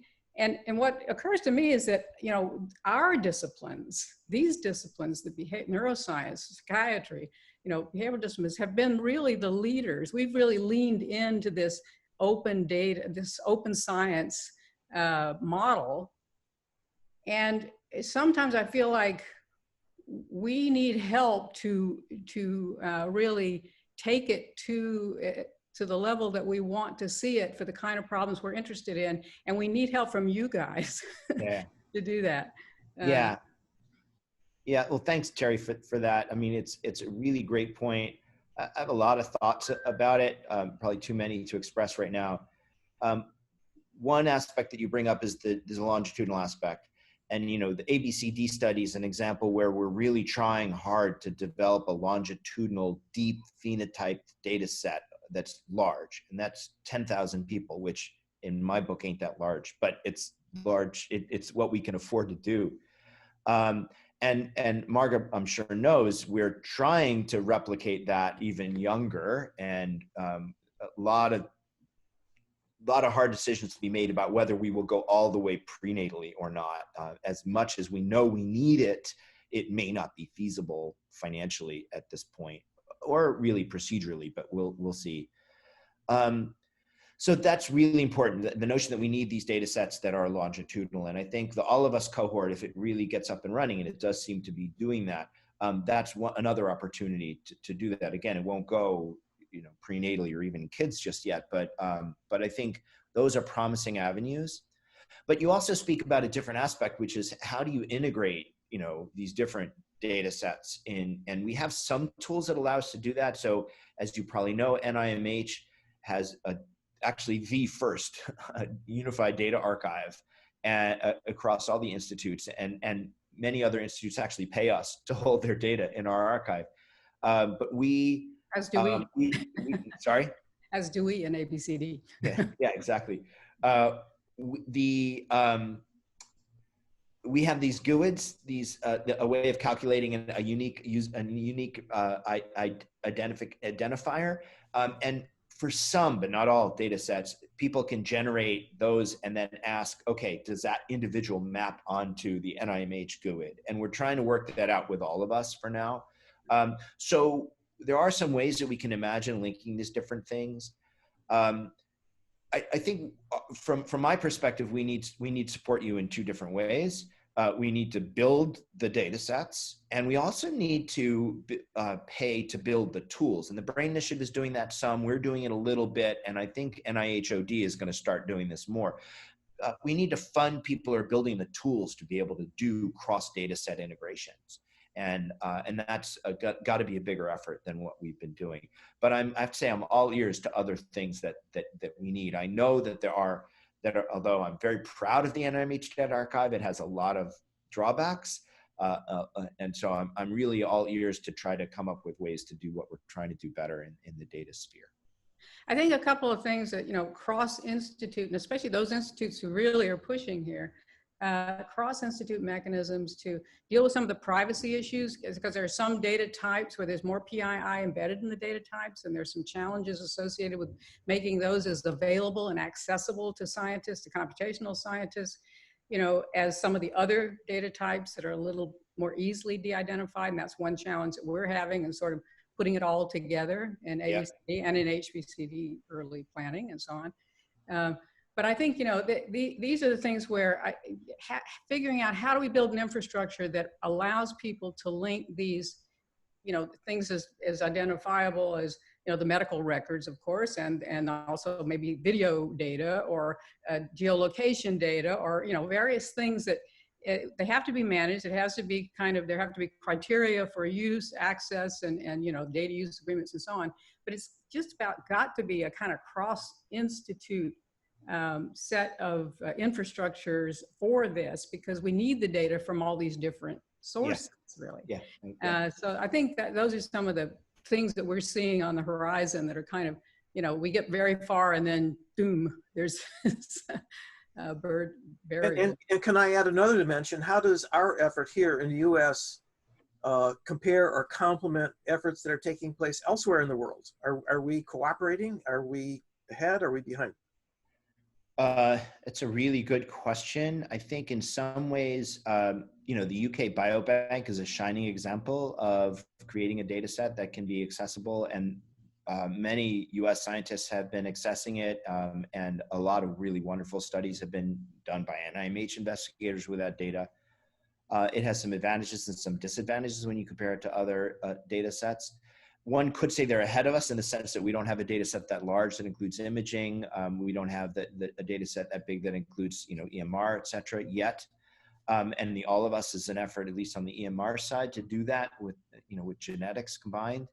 But I think we're working well with our European colleagues.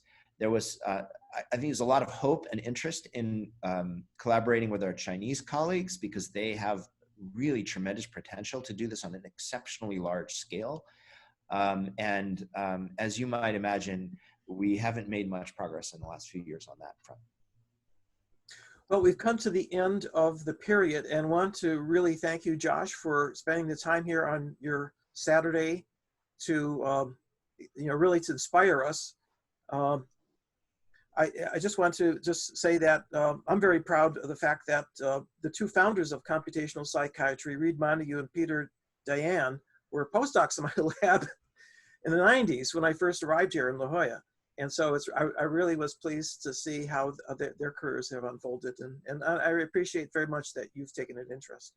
Yeah, well, they've been schooling me. Very good. They and others have been schooling me for a number of years now. For a few years before, I don't know how they knew. They must have had a predictive algorithm that said Josh is among the few people who might become the NIMH director because they and others really spent a while teaching me about all this. Well, they were the ones who put reward prediction error on the map. Yes, exactly. That was their contribution. It was a really important one. So thanks again. I think let's all clap for Josh. Thank you very much. Appreciate it. And I appreciate the invitation. It was really a pleasant one to receive, and I'm glad we've been able to do this. Fantastic. That's great. Thanks. I wanted to add one thing, Terry. Okay, go ahead. To Josh, is from our experience at BICCN, it's difficult. And we are talking there about genomics data only. Right. To do that meshing, well, you know it well on those every Thursday meeting, it has been tough to try to bring in all the modalities and try to make predictive models. It has been tough. Yeah. It's not easy, the stuff we're trying to do. No, it's not easy. You need a lot of people. Yeah. A lot of people and a lot of, candies that you give them. So they keep on doing it because it's very easy that they just go to some other low-hanging fruits that will be more rewarding. So yeah, good luck. Thanks. We're making progress, and I think that all the work that's being done in these groups, committees, and so forth. I hear from Marga all the time. Her office is right next to mine, so I hear all the stories. Okay, well, thanks again, Josh, Sure. and thanks everybody. But now we're going to go on to the Blitz Talks. For our, we have a T32, which is a training grant, and actually, I've noticed that Ashley Vant Meer, who is our program officer, is actually online, and I think she might actually be here. Is she still here, Ashley? Well, I know she was here for the last talk, but we're just to give you a sense for where I'm here. Oh, Ashley, fantastic. I can turn the video on. Okay. Sorry, I had many mutes going because then I want double muting. Okay. Okay, so the background is that we're up for renewal this year, and that we are, in fact, within days of putting in the renewal, and we're actually revamping our whole program. We have 29 participating faculty, and we're adding 15 new ones. And I've already mentioned that Nick Spitzer is joining us, but we also have several others that are, several. I mean, we have 14 others, including Andrea Chiba and Jill Lightgeb, who are going to be part of our executive committee, replacing Jeff Ellman, who was really a stalwart over many. In fact, this is our 20th year, so we really beginning a new. This is another round, but we've added a lot of new junior faculty, including Margarita Behrens, not, well, Marga is not a junior faculty, but Maxime Bajanov, Marga is also being added, Stefan Leutgeb, in fact, both of our symposium speakers, Byungkook Lim, Yoti Mishra in psychiatry, Iran Mukamil, Dashkin Ramanathan in psychiatry, Laura Rangel, Katerina Semendefri, who's I noticed was here, Christine Smith from psychiatry, and Nick. So this is really going to be an exciting new round that we're putting together. Okay, so I think that Eric, can you lead us into these? Now the tradition we have is Blitz. So we have a series of talks which are going to last 5 minutes each. And I think some of them are actually pre-recorded. It's very difficult to get a talk to time it exactly to 5 minutes, but I think that for the ones that are pre-recorded at least, I think they're going to be pretty accurate. Okay, so we will go, Eric, do you want to introduce the speakers? Sure. Okay. Sure. So 5 minutes, and we all stand and applause at the end of 5 minutes. But it may not be as effective as it was in previous years. Yeah, they all actually are. So all 6 talks are pre-recorded. Some are about 4:30, some are like 5:20. So the tradition of timing might not work out so well this year. We figured for the sake of switching computers for all 6 speakers, it would just make sense to have them all pre-recorded. So we're going to run through them all. We managed to get them all in. Okay. Yeah, I was so confident, like, oh, I just chaired a session in a conference where we did this and it was so smooth. And then, of course, No, you never know when it comes time what'll happen with the internet. So, okay, so we have time for a few questions. If anybody wants to open up the mic and ask a question to any one of our fellows.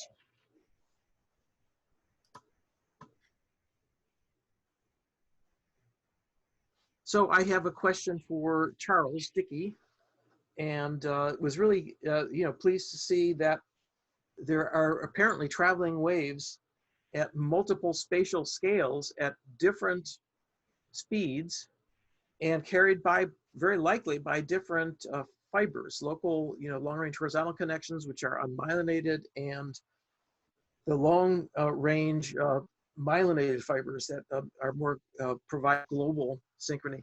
And do you have any idea of how they're related to each other? I mean, in other words, are the local waves somehow integrated into the larger scale global waves?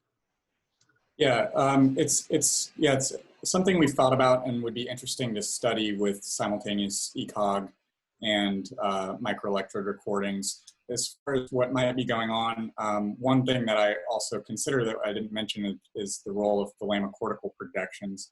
So it may be that thalamocortical projections, which is the spindles start in the thalamus and project to the cortex, that's regulating long distance travel and projecting to different regions. And when you get spindles that go from the thalamus to the cortex and land in the cortex, then there's some local propagation happening. There's also, you could kind of think of the interaction between the long-range spindles and the local spindles as like a stream and eddy type effect. So I think that they definitely are related, and it'd be interesting to better understand that. Yeah, it's fascinating. These traveling waves are ubiquitous. So John Reynolds and I had a collaboration, it's ongoing, but we have a paper that will be coming out within a few weeks in Nature, which was a study in marmosets in area MT. We used the same Utah array and showed that you get beautiful traveling waves, but what we added to it was to show that the phase of the traveling wave allows you to predict with very high accuracy whether or not a monkey can detect a weak stimulus. In other words, if the phase is such that the cells are primed and sensitive, then the monkey will be able to hit the button. But if it's at the wrong phase, then they actually have a deficit. So it'll be interesting to see how that plays out during sleep. Okay, any other questions?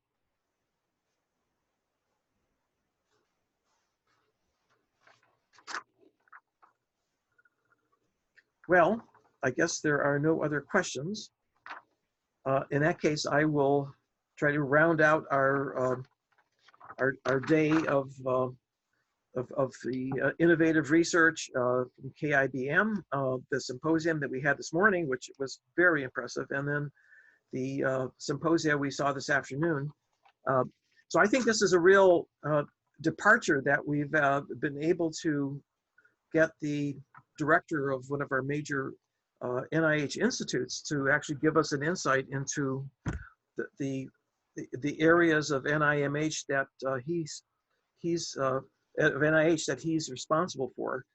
And I think that what is reflected, if you think about his three types of computational neuroscience, which covers a very wide range, but I think that what I think is what is becoming clear is that it's all being driven by computer power. As you get more and more data, you need better and better algorithms to analyze the data. And he gave us several really good examples where you can see that. And why do we need big data? Well, we need big data because we have a heterogeneous problem. We have a heterogeneous, no two individuals are the same. In fact, no two neurons in the brain are the same. So we're dealing with the ultimate heterogeneity. And what I'm really was impressed with saying this morning was Gerald Powell's talk. So he's using tools from dynamical systems theory, which comes out of physics, which is a really sophisticated way of thinking about how the activity patterns in a very large high-dimensional system might have manifolds hidden within it, low-dimensional manifolds, which can be related more directly to behavior. So that's exciting. I don't know if anybody thought about this, but if you could do that with a human being, this is science fiction, but let's just extrapolate, and you recorded enough data from enough brain areas over long enough time, and then you could download it into his a dynamical system which is able to reproduce similar patterns, and including behavioral patterns like left, right, or forward. You can put that into a robot and just think. In fact, it might actually be able to reproduce some of your own thought patterns. I mean, this is something that I hadn't really appreciated, that it may not have to reconstruct every single neuron and synapse in order to be able to reconstruct behavior and patterns of thought. But other areas, for example, machine learning is being used on big data, and several of the applications that we heard from big databases, genetic databases, and so forth, is being driven by machine learning. From Marga's talk, all of that, beautiful clustering and so forth, those are all from algorithms that have been developed in machine learning. So it's really, that's really I think equally important, not just the computer power, but it's the ability to very rapidly access the data, to interrogate it, and then to be able to use it in a way that gives you some insights. And that's what's, I think, we're trying to get is a handle on the underlying meaningfulness of the signals, not just to be able to reproduce them, but to say that we've understood how that the information is represented and how it is being used to drive behavior. And here there's a particular branch of machine learning, which is deep learning, which has been inspired by the brain. And here it's a bit ironic that something that was inspired by the brain is now being used to understand the brain. And that comes from AI, but ultimately from neural network models back in the 80s. And the part that I think is going to be the most important in terms of giving us inspiration is the class of neural network models that are called generative models. And so why are those special? So you know, the most popular and the most successful applications are feed-forward models. And then there are other models that are able to handle temporal sequences. But the beauty of a generative model is that once it's unsupervised, you can build it up just by giving it data. You don't need any labels. And then once it's understood, or once it's extracted the probability distribution of the data, which could be you know, images, or could be auditory, or could be you know, experimental data, it will then reproduce generatively. It will sample from that distribution and give you things that look just like the things, not exactly, but things that look like they could have come from the same set of images. And that's really, I think, a better model for the brain, because the brain is a generative model. Right? You can sit there in your dark room without any sensory stimulus, and you can have thoughts. You can even have, you know, very sophisticated.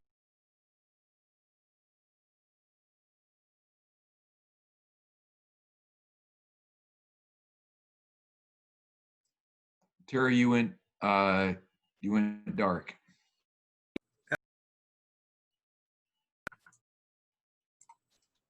Can you hear me? Yes. Okay, so have you heard anything? Just the last 30 seconds, Terry. Oh, okay. I was going to say that one of the really surprising things about brains is that they are not just responding to the world, but they are actually seeking information from the world. I mean, we are, you know, and this is all species. This is not just humans. I mean, we can do it on a higher level maybe, but the reality is that we're generating behaviors that help us survive, which means going out, finding food, finding places where, you know, interesting Zoom meetings where we could learn something new and be able to share information. And that's now becoming, it's now possible to actually begin building these networks and to use them to understand better what the internal activity is. It's hard because you put somebody into the, say, an fMRI, and you know, the resting state has gotten very popular, where you just ask the person to rest. And you see activity, and Josh showed a nice covariance matrix showing that the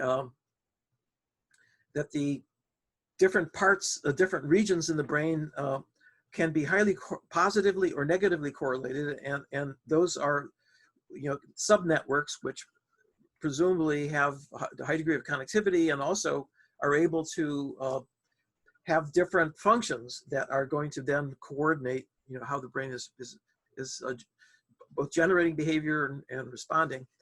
And the trouble is that because these resting states cannot be related to any sensory input, because by definition there is none, and can't be related to any motor output, what do you relate it to? How can you possibly study something that doesn't have any correlate with any measurable external signal? And that's a challenge. And I think that that's something that will require new approaches. Now, finally, I want to, so the Kavli Foundation, who funds our the KIBM, had a very important role, as you probably know, in getting the Brain Initiative off the ground.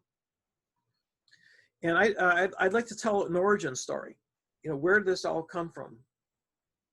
And it all started from a meeting that was sponsored by the Kavli Foundation in London. And Ralph Greenspan, who was on here somewhere, I'm not sure if he's still here, but Ralph was at the meeting. I wasn't able to go. Had a conflict.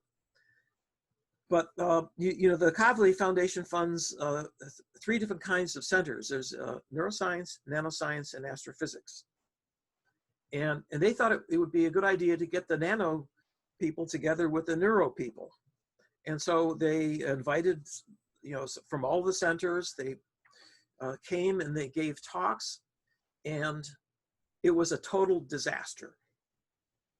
What do I mean by that? Well, the the nano people would get up and they would talk about these very intricate, of materials, things that they were building, and they didn't really explain why they were building it or what it was going to be, or how it can be used and so forth. It was just it was fun building things, and of course it mystified the neuroscientists who had no idea what they were talking about.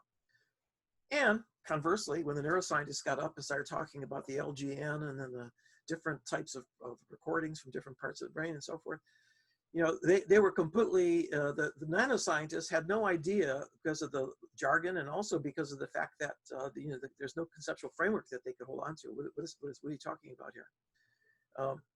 And so finally, on the very last day, they were supposed to get together for a kind of a panel discussion. And finally, someone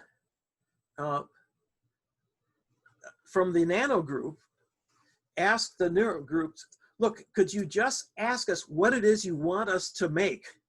In other words, give us something concrete to work with here.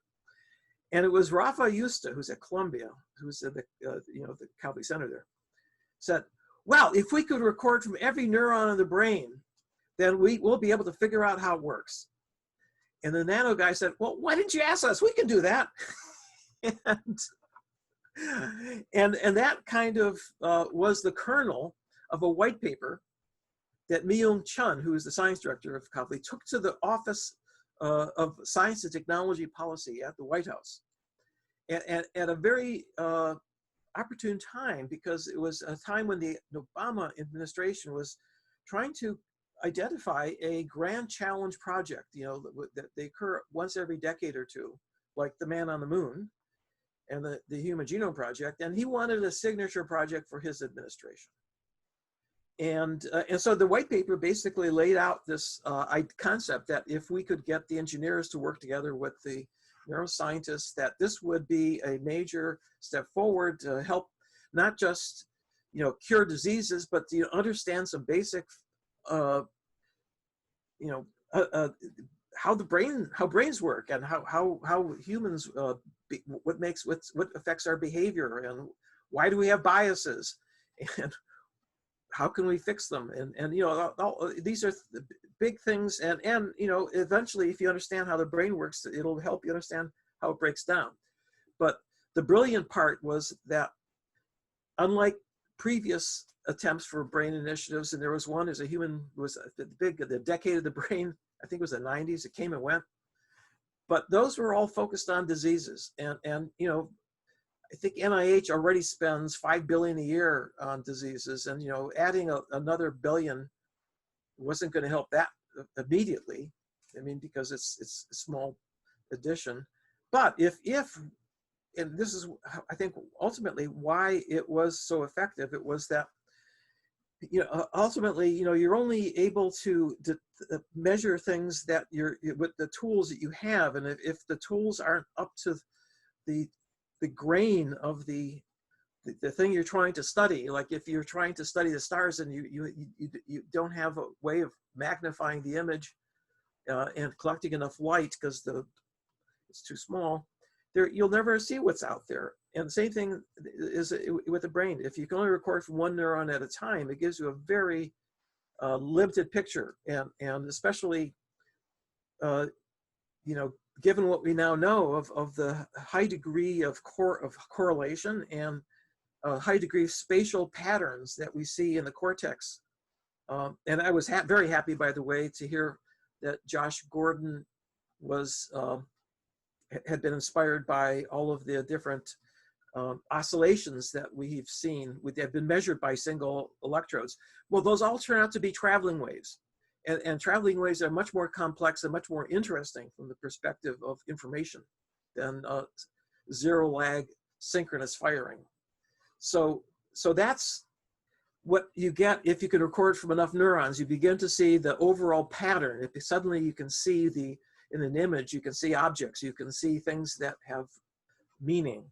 And so here's where over the last 10 years, we've seen it happen is that the engineers, and there's several of the talks really were focused on that, you know, get an engineer to help you track the fly so that you could measure, you could record from a single neuron or a single area in the brain of the fly as it's moving around.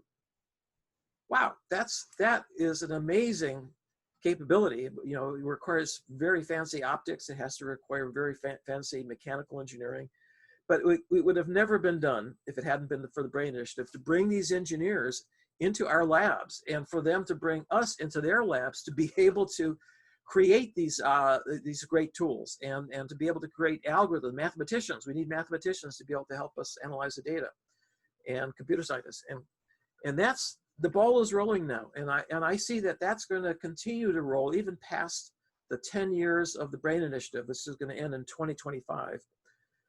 In the same way that the Human Genome Project, you know, the Human Genome Project, when they got their first human genome, it cost, you know, what was it, $3 billion.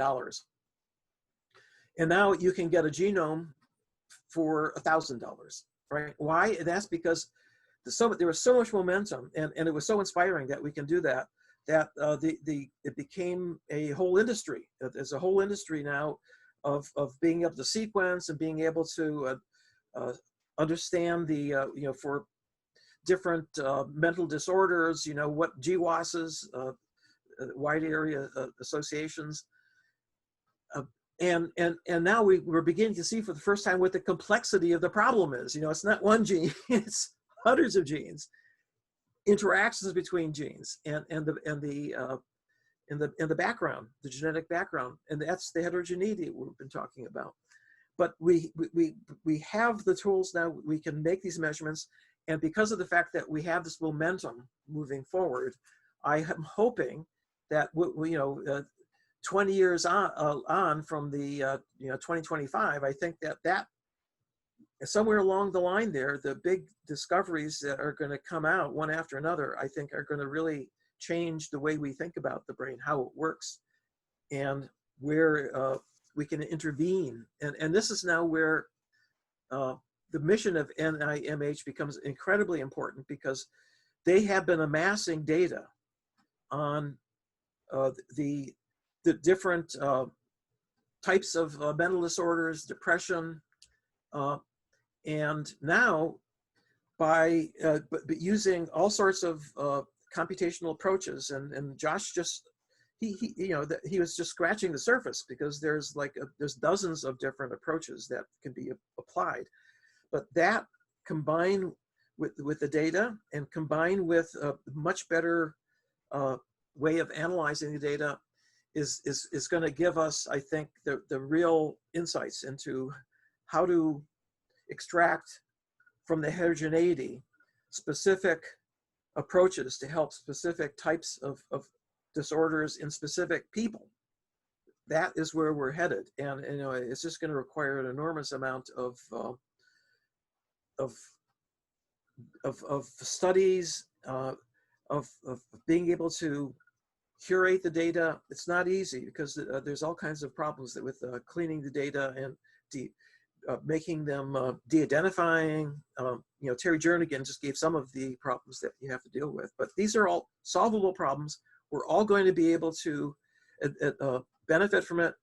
We've seen in the Symposium talks the degree to which these tools now, optogenetics, cynogenetics, that was also funded here by Shrek Chalazani's lab, in his lab. These are, producing and creating a whole new way as you can, new questions that you can ask that you couldn't ask before, and about pathways, about circuits, about large-scale activity patterns. So I'm, this is really, looking forward. This is the long term now. This is really, I think, is going to be the era that we're just getting into, which will be the generation that really makes big breakthroughs, big ones. Not just adding new bricks, but really big ones that are going to change the way we think about behavior, the way we think about how neurons work together, and then there is the evolution of machine learning and deep learning at the same time that we're making brain discoveries, which means that there's going to be a whole new engineering enterprise that is going to grow up, which will be, you know, I think as important 100 years from now as the industrial revolution was back in the days of, you know, the 19th century when the steam engine was first invented. It's an information revolution. It's a cognitive revolution, and it's going to really transform how life is, and I think for the best. Okay, and finally, just thanking everyone who has contributed. We've gotten a tremendous amount of help setting up the Zoom from the Megans. The Megans have helped us in many of our other big Zoom meetings. You know, we had over 100 people that were tuned in today. And want to thank Nick Spitzer again, his leadership. And by the way, that is the other secret to having a really effective program. And you could have the best tools, you could have the best people, but if they don't coordinate, if you don't get them coordinated, then it's the whole will be less than the sum of the parts. And we've been very blessed here in San Diego, and the institutions on the Mesa have been working together in incredibly you know, seamless way. The students have, you know, they're in a training program. Doesn't matter where your lab is. If you're a neuroscientist and you want, you know, and I want to mentor students and co-mentor students, we want you to work together, and this is, ever since I've been here, what has really set us apart. So I think that we have been blessed by leadership, and Nick is really my hero when it comes to having contributed and to so many different programs in so many different ways. And Eric, I think my partner on the T32, has been a stalwart in terms of helping me manage to put together a not just a proposal, which is what we're doing this weekend, but also just inspirational, just to get the students inspired, the next generation to carry on, because that's really where the future is. And so Godspeed to all of you, and thank you for giving us your Saturday. It really, I gained a lot. I really was very, for me, it was very inspiring. And Eric, why don't you have the last word? Okay, well, I want to thank the speakers. I learned a great deal, stretched my mind, which is a wonderful thing. And thank you, Margaret, also. And thank you, Ashley, for coming. We appreciate it. So everyone, enjoy your Sundays, stay safe, stay healthy, and we'll be talking next week. Bye-bye. Bye-bye, everybody.